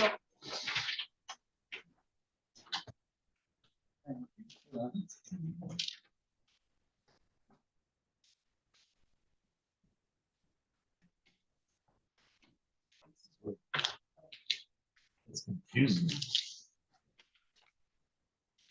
So let's start again.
Still doesn't work, so we'll go to the next one. And it doesn't.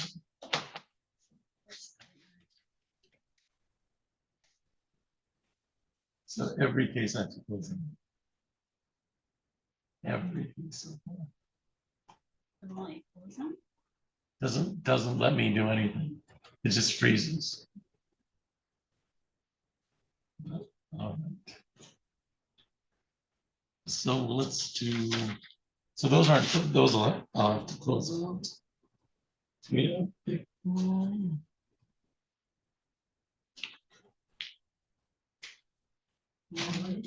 And then Mr. Staples here on Mr. Wobu. And I think we've got some pre-trials that we'll let the parties talk, and then we'll call that Mr. Cates. Let's see. So, Mr. Cates, you're here on First American, is that correct? I'm here for One Main Financial Group versus Michael Shelvin.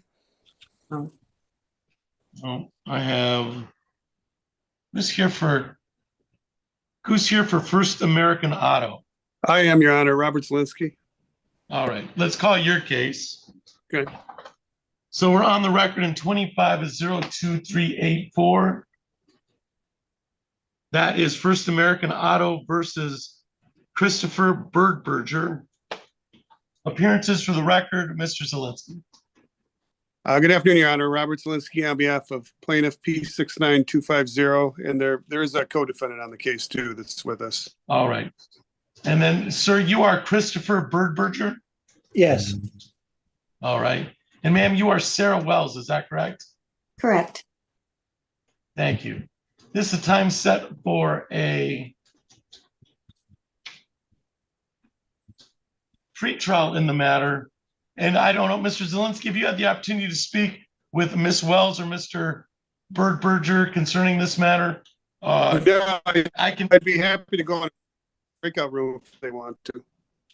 Mr. Birdberger, Ms. Wells, would you like the opportunity to speak with Mr. Zielinski? I can put you in a breakout room and then we can come back and put it on the record. This is the time set for a pre-trial, but always allow the parties to talk if they choose. Yes, please. All right, so I'm going to indicate that all parties appeared. If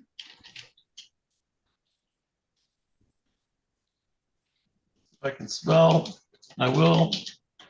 Appeared and to meet in a breakout room.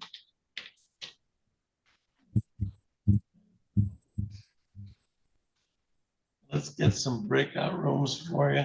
So, Mr. Zielinski, you can go to room. I'm going to put you should get a prompt to go to room 2, and then Ms. Wells and Mr. Birdberger, you'll also get a prompt to go to room 2, and then we come back and put it on the record.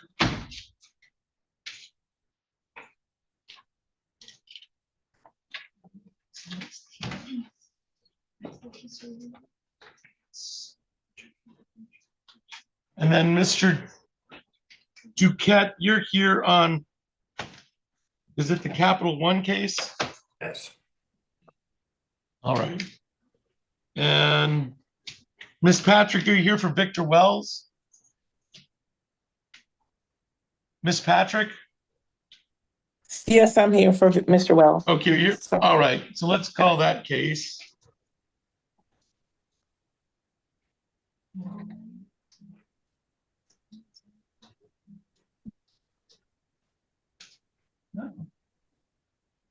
All right, so we're on the record in docket 25-04221.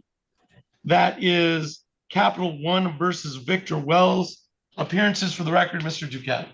Good afternoon again, Your Honor. Thomas Duquette, P82958 on behalf of plaintiff. And Ms. Patrick on behalf of Victor Wells. Yes, Melissa Patrick on behalf of Victor Wells. All right, this is the time set for a pre-trial today. Mr. Duquette, we have 2 attorneys involved in this case. Did you want to meet with Ms. Patrick in order to decide how you want to handle the pre-trial? And you can both submit or decide a single submission for the pre-trial, or we can do it here on the record. I don't know if you had the opportunity to talk to Ms. Patrick, but I can also make that happen. How did you want to proceed, Mr. Duquette? We actually already have had the opportunity to speak. We agreed to a consent judgment. I can place the terms on the record if the court would like. Excellent. Is that a fair statement, Ms. Patrick? It is. All right. Let me pull up. All right. So a consent judgment was reached by parties. And you can go forward. We'll put on the record the terms of the consent judgment, Mr. Duquette. Thank you, Your Honor. Damages here in the amount of $7,018.15. There are associated court costs in the amount of $133.10. Altogether, it's a total judgment amount of $7,151.25. The defendant is going to make installment payments of $300 per month to pay the judgment balance. And will make first payment on November 9th, 2025, continue making payments on the 9th of each month thereafter until the judgment balance is paid in full. All right, and Ms. Patrick, was anything indicated on the record that was not a part of the agreement? There was a agreement that there be no interest, no additional interest. Is that a fair statement, Mr. Duquette? That's accurate. All right. And you'll provide the order to follow concerning this matter, Mr. Duquette? Yes, we will. All right. All right. I will verbally grant the order, the consent judgment. I'll await the order to follow for my own signing as the two attorneys have come to that agreement. Anything else for the record in 2504221, Mr. Duquette? No. Ms. Patrick, do you have anything else for the record in that file? No, Your Honor. Thank you. Okay, you should be all set. I'll wait the order to follow. Thank you for your appearance today. Thanks, everyone. Thank you.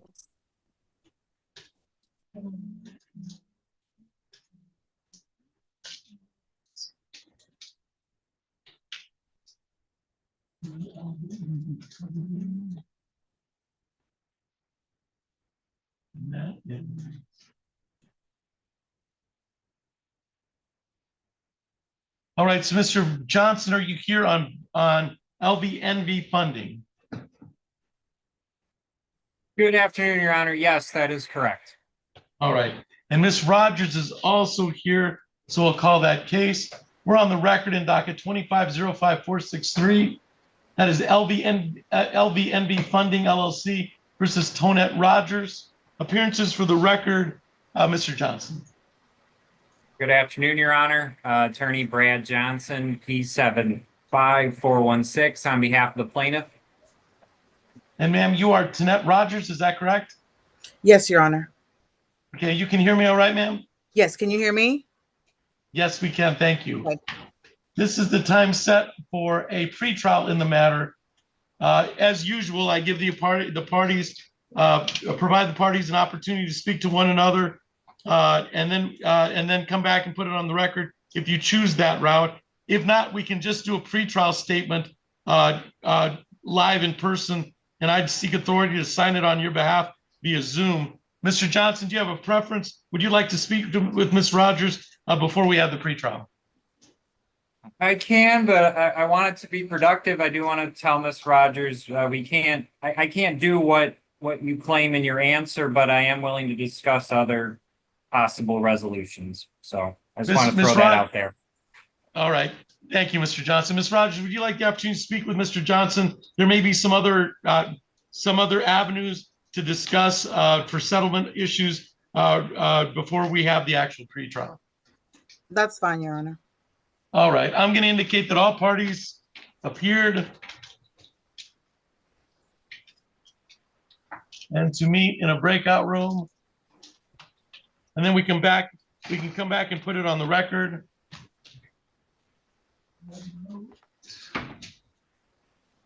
Let's find a place. So, Mr. Johnson, you'll get a prompt to go to room 3. And Ms. Rogers, you'll also get a prompt to go to room 3. And then we can come back and put it on the record.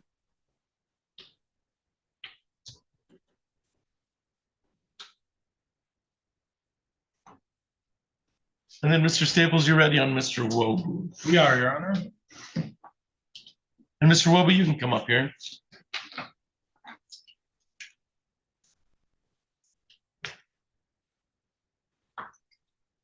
All right, so we're on the record in docket 25006311. 25006291. 25006331.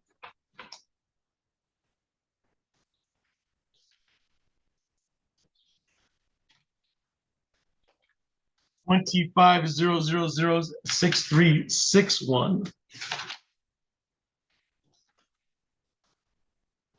25006341. 25006351.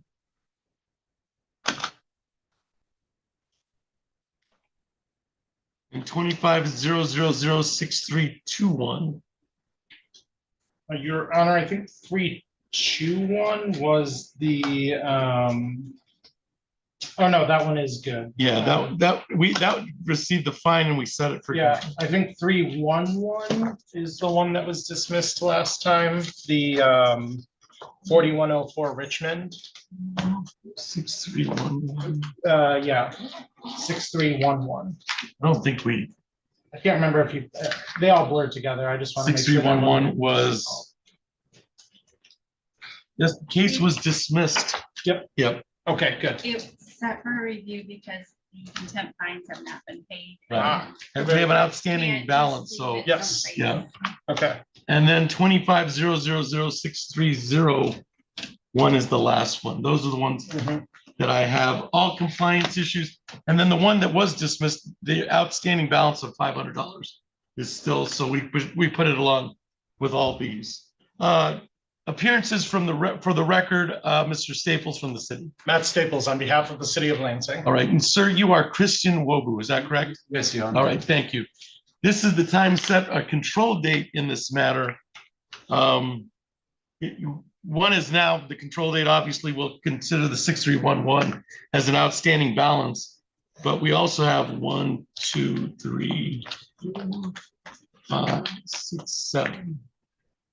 That's why these 1, 2, 3, 4, 5, 6, 7. And then would make it 8. For code compliance issues, we originally set these with the understanding that we've got another 30 days. Mr. Staples, where are we at in this case? Yes, I do have an update for the court. The short of it is none of these 7 are in compliance. Okay. I will go through them one by one. 218 La Homa, and this should be in numerical order, so going from 291 up to 361. All right, so 291, 218 La Homa is not in compliance. Nope, and that has had a permit disapproved on August 21st, and a permit suspended. That one does not have gas or water utilities either. And then next would be 1319 Ohio, which is 301. Okay, and then the next one is 301. I just have that one. 301. And that is,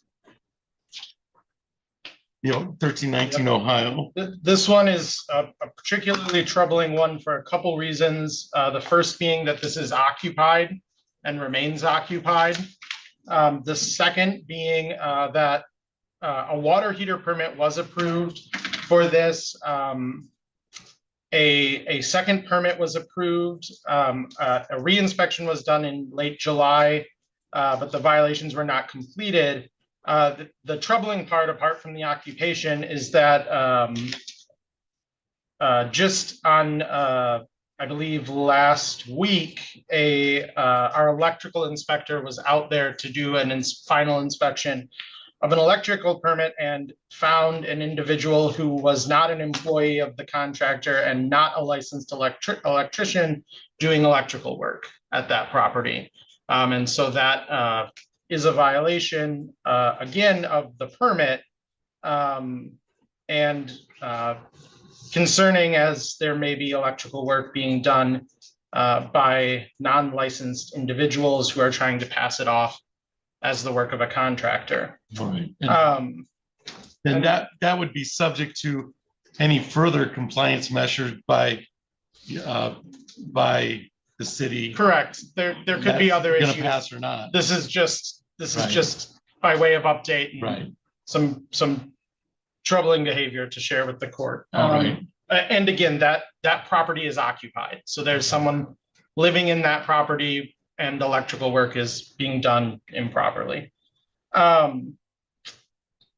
We would be again, seeking an additional $500 for the 1319 Ohio because of the status of someone living in there. We can talk about that with the order. There's a spot for that. All right. The next address is 5933 Hughes. That should be the 321. 321, okay. That property, it had a permit that expired. It has one that's on hold. No inspections have been done of either of those. So needless to say, it is not up to code.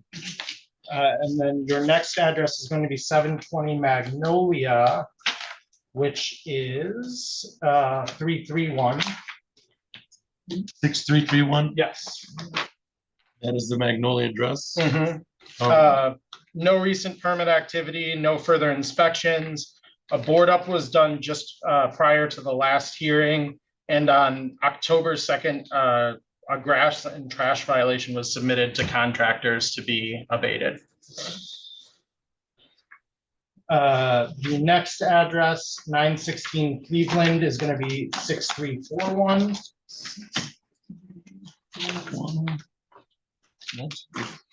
Okay. That has an expired electrical permit, has had no further inspections, and a warning letter about trash was issued to that property in September. Our next one, 351, is going to be 910 Cleveland. So 351. That is. And Okay, that's, I have 25,000,6351. And I have that as 910 Cleveland. yes, yep. No permit activity, no further inspections. A trash letter was additionally issued for that in September. And then our final remaining property is the 6361, 1115 Camp. And same, again, no recent permits, no inspections, and a trash letter issued in September. And those trash letters mean that there's an accumulation of trash or debris on the premises that the owner has been warned to clean up, or that a contractor will have to come and abate. So generally means there's junk or debris strewn about the premises. All right, Mr. Welbo, do you have anything in response to the non-compliance measures and the fail? First of all, let's address 25,000,6311. That's a review of the 500 payment, $500. That case was dismissed, but you still have an outstanding balance. We're still fine for that. You're going to take care of that? All right. All right. So we're going to set for review. I'm going to place that the landlord is to make payment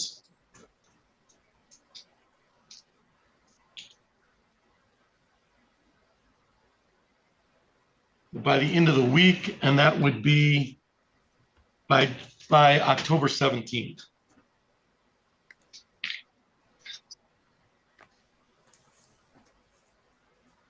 All right. And then you've heard the city in regards to the other 1, 2, 3, 4, 5, 6, 7 files concerning non-compliance. Did you want to say anything in regards to that? Okay, yes, Your Honor. Regarding the Ohio, we hired that T Electric to, initially they came in, they did the inspection, they inspected the whole place, then they sent me proposal things to be done and permit. So we paid them for that, and they came in and finished the work and the schedule for the inspection. Then they asked me to get one of my maintenance person to be there when they would do the inspection. So when he came in, I think the electrician, he finished the whole thing. I think he asked him to hang, that was a light fixture. One of the light fixture he was hanging then. So that's when the inspector came in, because he waited for the inspector to do the inspection. So the electrical inspector saw him and told him that he will not hang it, that it has to be the electrician, which I contacted them. They have made contact with the office, and they rescheduled for 17th of this month. It's still electric. Okay, so it's out of compliance. Yeah, I tried to, I requested with the with the inspector, because that's one of the things that remains in the list of what we have over there. Other things have been applied. Yeah, but can you rent there when, can anybody be involved or be renting there when it's out of compliance? No, I told them that I have to get out of the place. I'm not receiving anyone out of the place. I told them they shouldn't be over there. Well, I mean, where, I don't know what to do with the city. I mean, it's a trespass letter or an order of eviction. You have to evict them on some level, because right now they're essentially trespassers. I have to presume that because the last time I tried to with the eviction, I proceeded with the eviction. They promised them they cannot stay there. But let me ask you this. I mean, they're out of compliance. The property's been out of compliance. If something happens to those people, who do you think is going to get sued? Yeah. I mean, this is you. I think you want to stay far away from this. All right. In regards to the other properties, then regarding to that of La Homa, we've done with all the things they required, except now the electrical. What happened? The electrical is that we hired to do the work. That is Douglas. Arrangement that I paid for the payment. So, but on the day of the inspection, it failed. So I responded to him back to come and fix whatever that needed, so that we can reschedule. So, but he kept on dragging that, and then he told me initially that he has scheduled. When I called the office, I noticed that there was a balance of $80, which I went because there was another place he did also work. I told him, since that is being dragged, if I can pay for that so that he can reschedule. So I sent that $160 to the office. So they noticed that it's more than what is owed. They said they're going to send it back. So I responded to him. So he said that he's going to pay that so that he can schedule for inspection. Okay. So that was what is holding us on that. All right. Anything else on any of the other properties? Then the other one is 1113 Camp. 1113 Camp has been vacant for almost 3-4 years since it was red tagged. So the tenant that have left her things there, I've tried to get this. I've been trying to procrastinate removing some of the items that is still need over there. So, and I have also text messages. So that thing have been dragging. I went the other time to get on so that we're able to do repair inside the place. But she have been dragging it. So I'm filing for the eviction to officially remove her things. That one for that one. Then the other one for Cleveland. Though we are planning for that one, but we've been doing some of the work. I can see some. Maybe I can send you some of the pictures of. I'm not the person you have to prove it to. You have to prove it to the city. Because right now they're indicating you're out of compliance. We have some of the improvements we've made. Okay. We need to speak about it. All right. Well, there should be no surprise to what the court's going to order. Based on non-compliance of the properties, we're going with a $500 fine. As I indicated previously, it's going to be a $500 fine every time you come in for non-compliance on these issues. And we've got a bunch of these files. We're going to set another date. We're going to set another control date. And at some point, I've got to start doubling the fines because this property is not getting fixed. None of the properties are getting fixed. You may speak, sir. Your Honor, please, I'm pleading also with the city attorney. Please, I'm putting effort. If we can just, I know that all that we are doing is to ensure for the upgrade for the society, which I'm part of. Apart from this, if you can give me a little time, I can begin to update for. Well, you can make negotiations with the city at any time. It's going to be, but this all started. We had the hearing in June of 26 is when we started the hearing. I mean, these aren't new issues. These issues are ongoing issues that you initially said in your opening statement was a matter of miscommunication or misunderstanding. This is so far beyond misunderstanding that so you understand the next control date, if you don't come in with compliance, it's going to be another $500 fine per property. That's how we're doing business here. Okay. You've already been found responsible to be in compliance. Now we're fining you for not being in compliance. I mean, that's the bottom line here. You can negotiate, you can plead, but there's no fact finding here. Okay. You need to get those properties in compliance. And right now, this is the second date that I'm going to sign orders indicating that you're out of compliance. The key here is the control date, because that's the next date. Okay. And whatever compliance issues, whatever adjournments have to be done before then, so the city can come to me and say, okay, now they can rent it. Now we're in compliance. And if you can't rent it to those people and you're having trouble with trespassers, you need to evict them. Okay. Your Honor, another question I have, is there a way we can speed it up, the eviction for the that of 1115 camp? You have to go through the same eviction process as anyone else. Yeah. I mean, that's the it's the same eviction process and if you're having trouble with people coming in, you have to evict them legally. All right. But it's not like this is new. Okay. I mean, we're now in October and this was decided in June. So this isn't a new thing. Okay. And I think the city had worked with you. The first show cause for compliance on this was in April. So we're getting close to the year of 2025 being over, and still most of the issues that led to the notion to make these properties in compliance have passed. I mean, we're getting into a year on 2025. That's a problem. Okay, that's a problem. So I don't know of any other way except to fine you. Okay. Your Honor, can they give me a step if they can give me 6 weeks to we're going to fit it in our schedule, but that's the next control date. But you're going to get fined today. Okay. You had 4 weeks. Well, the last hearing was September 8th. So you had till October 9th to explain to us why some of these properties are in compliance or not in compliance. None of the properties are in compliance. And you haven't paid the $500 from a previous fine.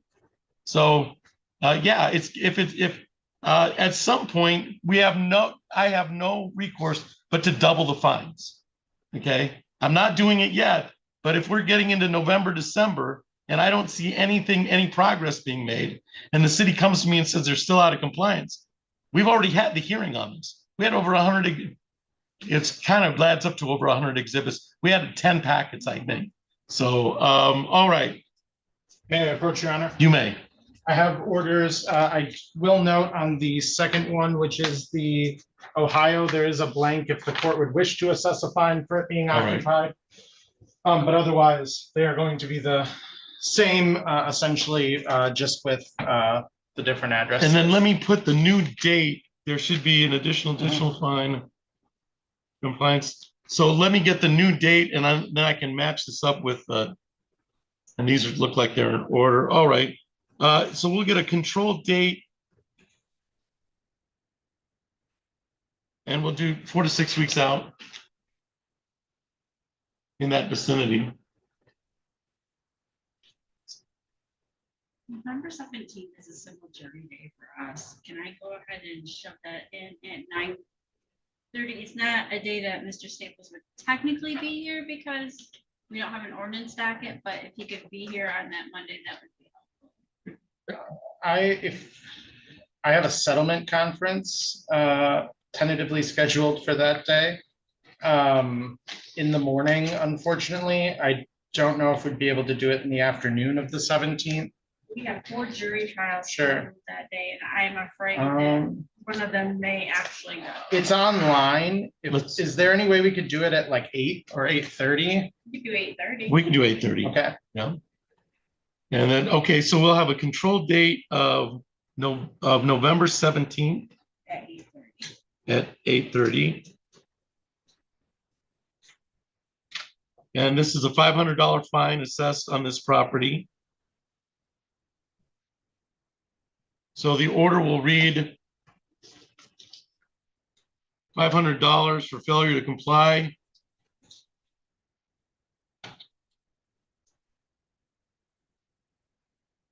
I understand the eviction, if the eviction process is started, I won't assess another fine on this, so I'm gonna, but if Mr. Staples comes back next time and says, no eviction process has been started, then you may be looking at additional fines on this property, all right? And then we'll set it for before November 17th at 8:30. That is.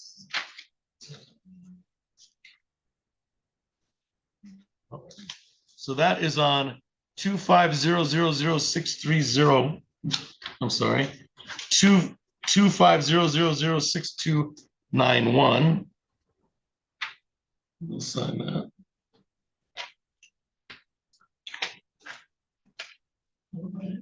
And then the second one is 250006301.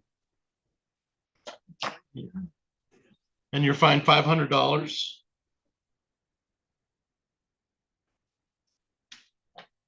And the control date is set for November 17th. Thank you. November 17th at 8:30. Fine $500 for the order.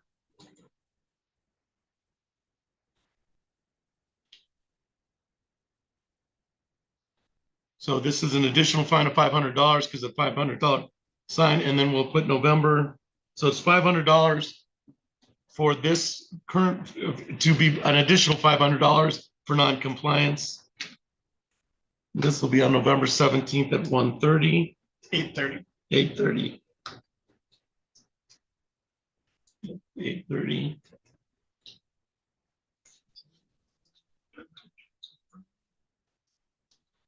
I'll sign that one, 6301.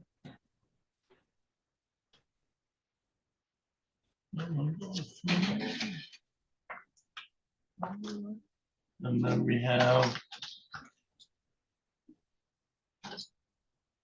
6321. And that'll make a $500 fine and set for November 17th at 8:30. And that order will read on 6321, an additional $500 fine. We'll set it for November 17th at 8:30. And we'll sign it as of today's date.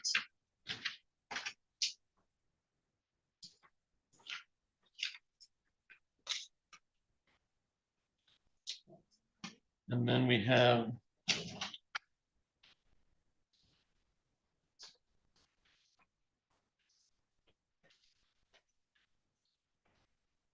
on 6331. That's a fine of $500 and set for control date on November 17th at 8:30. That's the 720 South Magnolia, an additional $500. And then the November 17th date is set for a control date.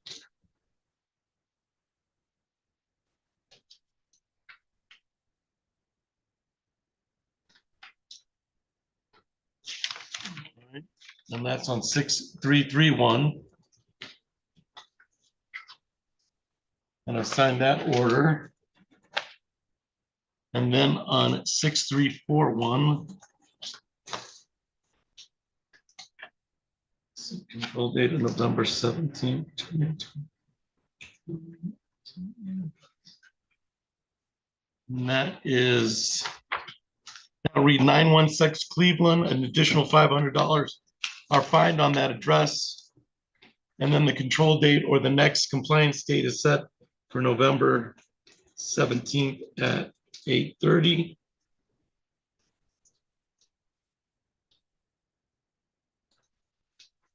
And that order is signed.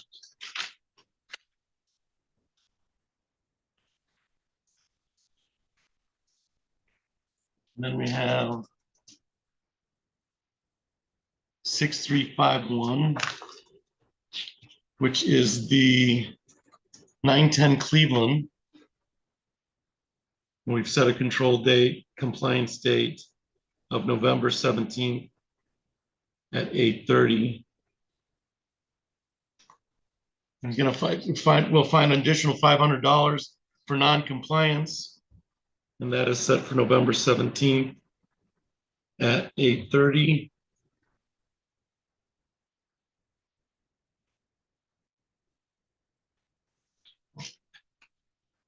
And that is on 25006351.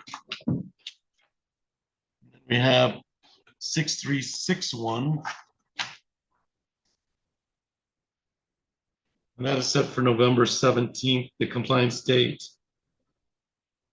at 8:30. And the order will read that an additional $500 is fined, and the compliance date will be looked at again November 17th at 8:30.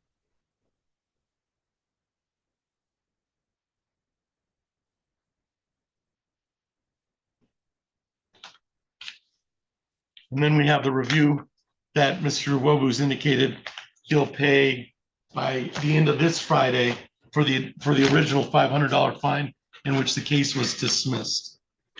So that's 25006311, 6291, 6301, 6321, 6331, 6341, 6351, and 6361. And I've signed all the orders concerning the city's request for non-compliance. Anything else for the record on any of those files, Mr. Staples? No, Your Honor. Mr. Wobu, do you have anything for the court? I'm trying to be as transparent as possible here, okay? You have till November 17th to come into compliance. If not, there's no secrets here, okay? It's an additional fine. It's going to be per property, and right now we've been keeping it at $500.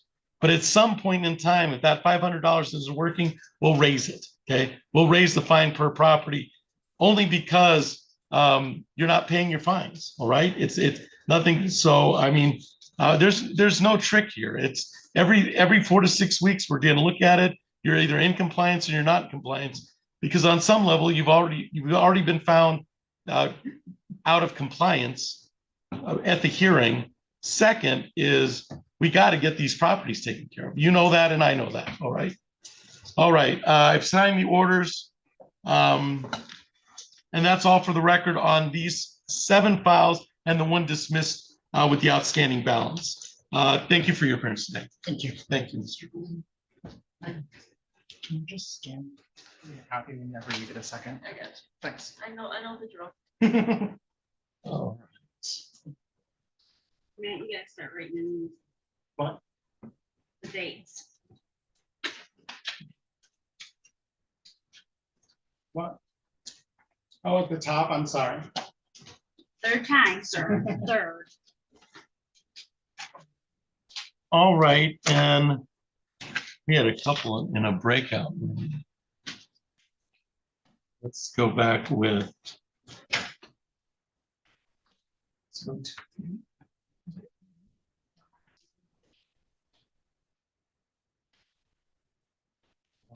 Let's see where we are.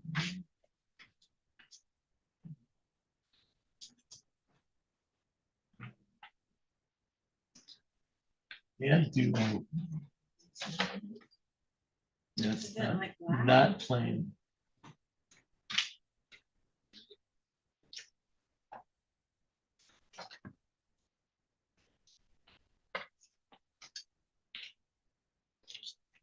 All right, so let's call First American Auto versus Christopher Birdberger and Sarah Wells. And Mr. Zielinski, did you have the opportunity to speak with Ms. Wells and Mr. Birdberger in a breakout room? We did, Your Honor. There was some fruitful conversation, but still unable to resolve. All right. At this pretrial, do you want to just go ahead and do we'll set a calendar of the events for the pretrial matter, and we can do that on the record. Would that suffice, Mr. Zelinski? Yeah, if you're talking about putting a schedule in order with dates and timelines, that's fine with me. Yes. All right. Let's see if I can do. All right. All right. Give us a minute and we'll have that printed out, and then we can just put that on the record. Okay. Can I make just some requests? Sure. To be weighed by the court. But let me have the order in front of me so that I can. I have something to work from. Gotcha. And then we had another. Is it Miss Rogers? Did you have the opportunity to speak with Mr. Johnson in the breakout room? So, Mr. Johnson, did you have the opportunity to speak with Miss Rogers on 2505463? I did, Your Honor. We had a good discussion, but we were unable to reach a resolution.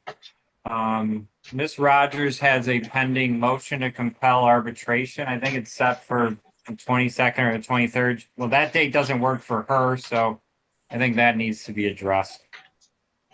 All right. So you'll have to talk to somebody in civil department. We'll get that order. We'll get that order printed out, and then we'll place that on the record for the pretrial. Let me go back to the other pretrial and then we'll put yours on the record. So 2, 3, 8, 4, 8. All right. So I'm calling 2502384. That's a pretrial that will be held on October 9, 2025. That's Cedar Place. This one's, this is not the right one.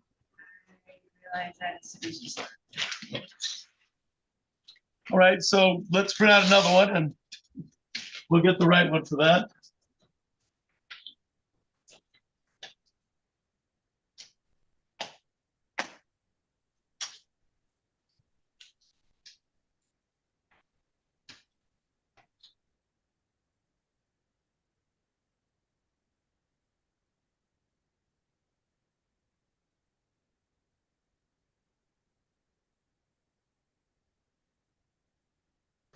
All right, so I'm in possession of on 2502384. That is First American Auto versus Christopher Bird Berger and Sarah Wells. Pretrial conference was heard on October 9, 2025. Appearing for plaintiff was Robert Zelinski, and both of the defendants were in pro per. How would you describe, Mr. Zelinski, the legal issues involved in this? We use generically a breach of contract claim. How would you describe it? Yeah, this is a breach of contract that means deficiency on a vehicle purchase. Okay. All right. Does either party accept more pleadings? Any more pleadings? We reserve motion for summary disposition and response. Any additional pleadings, Mr. Zelinski? Not from plaintiff, no. Ms. Wells or Mr. Birchberger, do you anticipate any additional pleadings?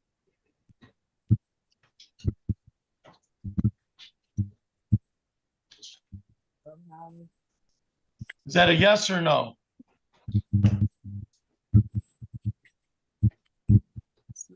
No. I can't hear what you're saying. No. No. Okay.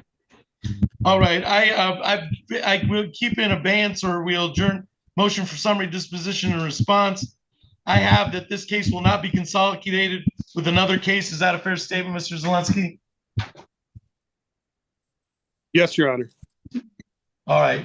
And that's your understanding, Ms. Wells and Mr. Birchberger, that we will not be consolidating this case with any other cases?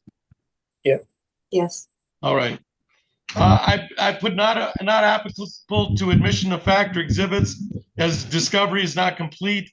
we set 90 days pursuant to discovery request, so it'll be January 7th, 2026 as the discovery cutoff date, January 7th, 2026, and that would give the 90 days to make any discovery requests, depositions, interrogatories, etc. And that is set for January 7th of 2026. Expert witnesses damages have already pled for and joinder of claims are deemed not applicable until discovery is over. And Mr. Zielinski, have you played for a bench trial in this matter or a jury trial? Bench trial, Your Honor.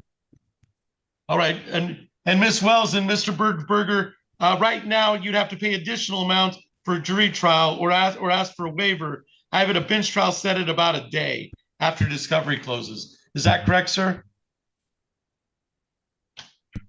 Yes. Okay.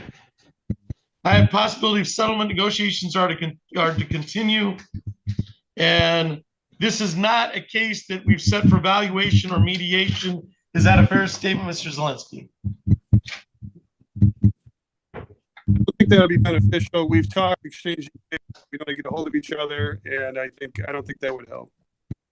All right, let us know if we need to schedule anything, but I have not scheduled any case evaluation or mediation at this point. Mr. Zielinski, may I sign the pretrial statement via Zoom on your behalf? Yes, one question is anything else we're putting on there, like a final pretrial date or a dispositive date? No, not at this time. That'd be set by the civil department. The only thing we really set is a cutoff date for discovery, and then we hold out motions for summary disposition and response. That's the only really significant matter in this pretrial. Right. Okay. All right. So I'm going to sign your name via Zoom. Yes.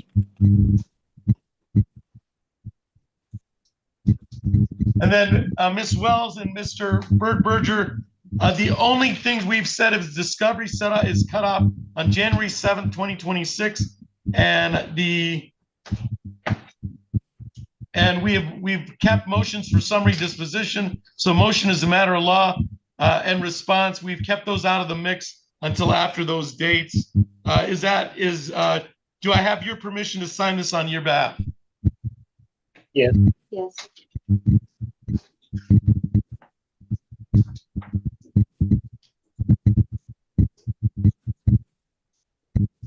All right, I will sign it as a sitting judge.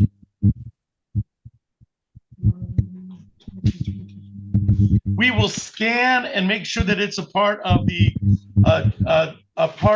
e-file system, and then we'll provide a copy to each litigant for your own copies. Do you have any questions concerning the pretrial on 2502384, Mr. Zielinski? The only thing really is the cutoff date for discovery is January 7th. Yep, I completely understand the question. Do you have any questions to me, Sarah Wells or Christopher Berger? No. No. All right, we will sign and scan it, provide a copy to the litigants for your own records. That should conclude the pretrial statement. Thank you, both of you, for your appearance today. Thank you, everyone. Have a good evening. You too.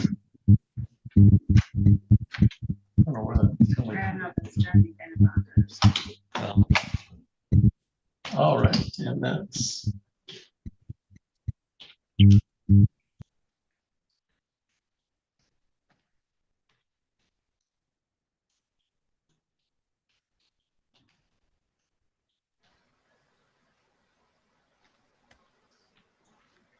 All right. 2, 3, 4, 20.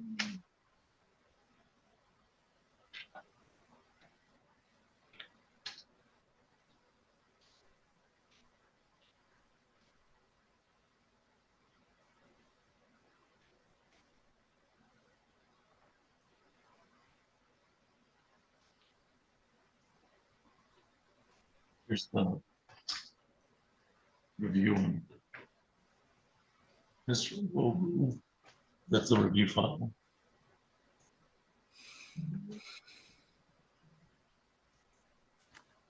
All right, similarly, we're on the record in docket 25-5463. That's LVN funding versus Tanet Rogers. Pretrial held was held on October 9th. LVNV funding versus Tanet Rogers. Appearing for plaintiff was Bradley Johnson. Ms. Rogers was in pro per. We usually indicate for the pretrial statement that this is a breach of contract issue. Mr. Johnson, is there anything you'd like to add to that?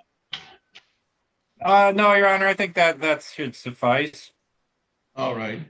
The pleadings are not applicable. Motion for summary disposition and response.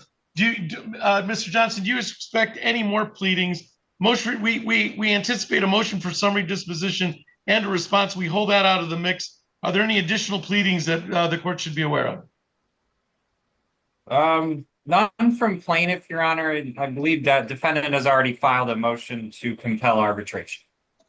Okay. So, Ms. Rogers, you've indicated that you filed a motion to compel arbitration. Is that correct? Yes, Your Honor.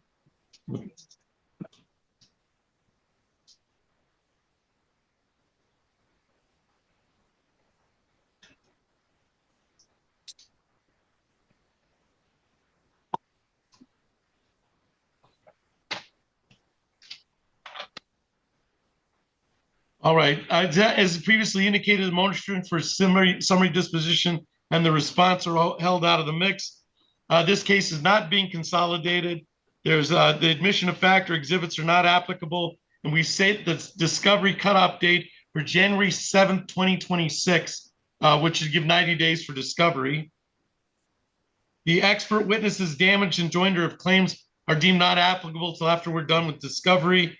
And Mr. Johnson, have you paid any extra amount for a jury trial in this matter? No, Your Honor, I have not. All right. Ms. Rogers, have you, we have this set at a bench trial, probably one day at this point in time. Have you paid any money for a jury trial in this matter? No, Your Honor. All right. I have negotiations are to continue. You have filed a motion for arbitration. You have not filed a motion for evaluation or mediation.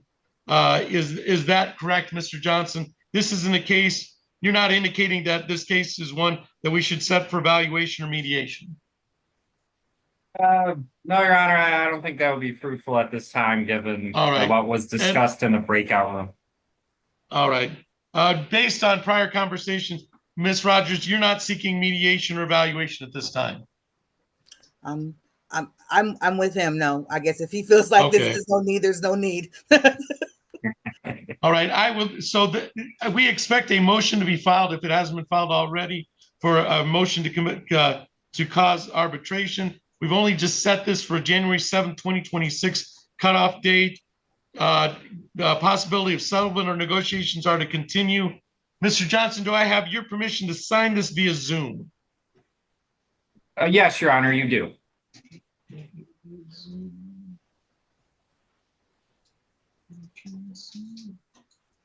And Ms. Rogers, that essentially we've done this pretrial statement is we've set the dates out and we've set a discovery cutoff concerning sharing information with one another in interrogatories, depositions, or any of that matter. Cutoff date is January 7th.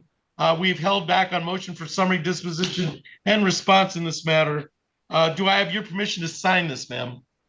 Before I say yes, the date for the motion to compel arbitration, the 23rd of October, is not going to work for me. So how does that work? Do you just put it all and it goes with the January thing, or I'm kind of confused. I think we don't set that. That's usually set by the civil department. Let me look in the computer.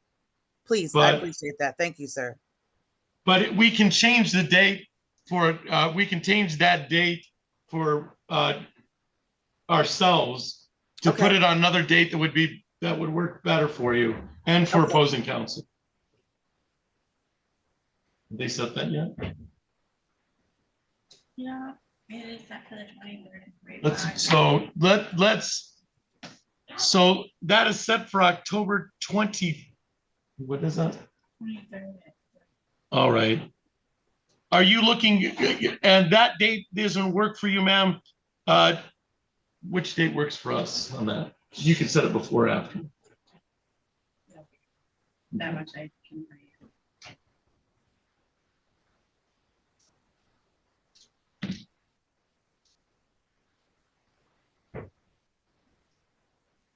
November 17th. So we have another date of November 17th, same time, 8:30. It's November 17th at 8:30. Ms. Rogers, does that work better for your schedule? Hold on, just yes, I believe so. Hold on, let me make sure no one else is off. 17. Yes, that would And work then good for me. Mr. Johnson, you'll have to look at the schedule for LVNV fund. I think whether that can be covered by LVNV funding. That'd be November 17th at 8:30. All right, Your Honor, I have it in my calendar and we'll have that date. We have that date ready. All right, so November 17th at 8:30 is the motion for arbitration, which will still give you the month, most of November and December into January for the discovery proceeding. So based on that November 17th date at 8:30, I've written that down under control date for arbitration. Ms. Rogers, do I have your permission to sign this based on the new motion for arbitration date? Yes, Your Honor, you do. All right, so he is.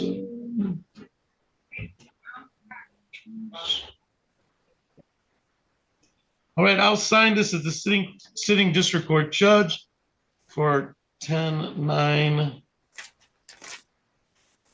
We will sign and scan. I just signed it. We should scan it into the e-file system so it'll be with the rest of the file, and then we'll provide a copy to each litigant for your own records. Do you have any questions of me concerning what we've done on the pretrial statement, Mr. Johnson? No, Your Honor, thank you. All right, Ms. Rogers, do you have any questions of me? No, sir. All right, thank you. All right, we should be all set on 25-4-5463. The discovery period goes through January 7th. Ms. Rogers, if you get anything from Mr. Johnson concerning discovery requests, you need to answer them right away, especially within 28 days, okay? That's, or else you're kind of admitting to them, all right, ma'am? Yes, Your Honor, I understand. Thank you. All right. All right. That's all for the record in that file. Thank you, everybody, for your appearance today. Thank you. Have a good day. Thank you. You too.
All right, and Mr. Cates, you're here on One Main Financial Group?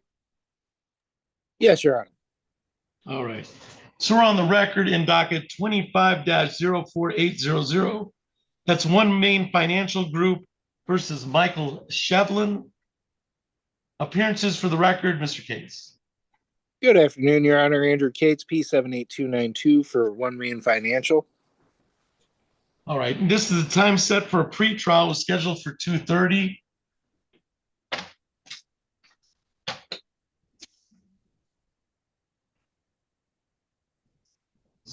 It was scheduled for 2:30. It is now 3:33.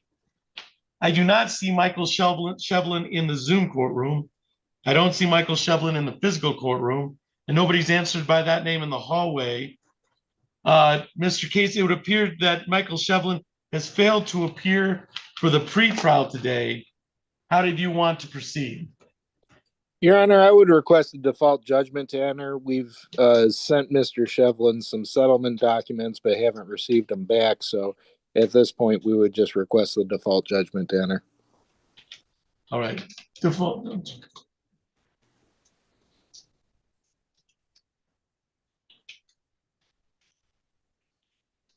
All right, this would, as previously indicated, this was scheduled for 2:30, it's 3:34. It would appear that Michael Shevlin has failed to appear and a default request has been made. And for the non-appearance, it's verbally granted. And you'll follow it up with an order to that effect, Mr. Cates, concerning the default for the fail to appear for the pretrial. Is that Yes, a correct Your statement, sir? All Yes, right. Your Honor.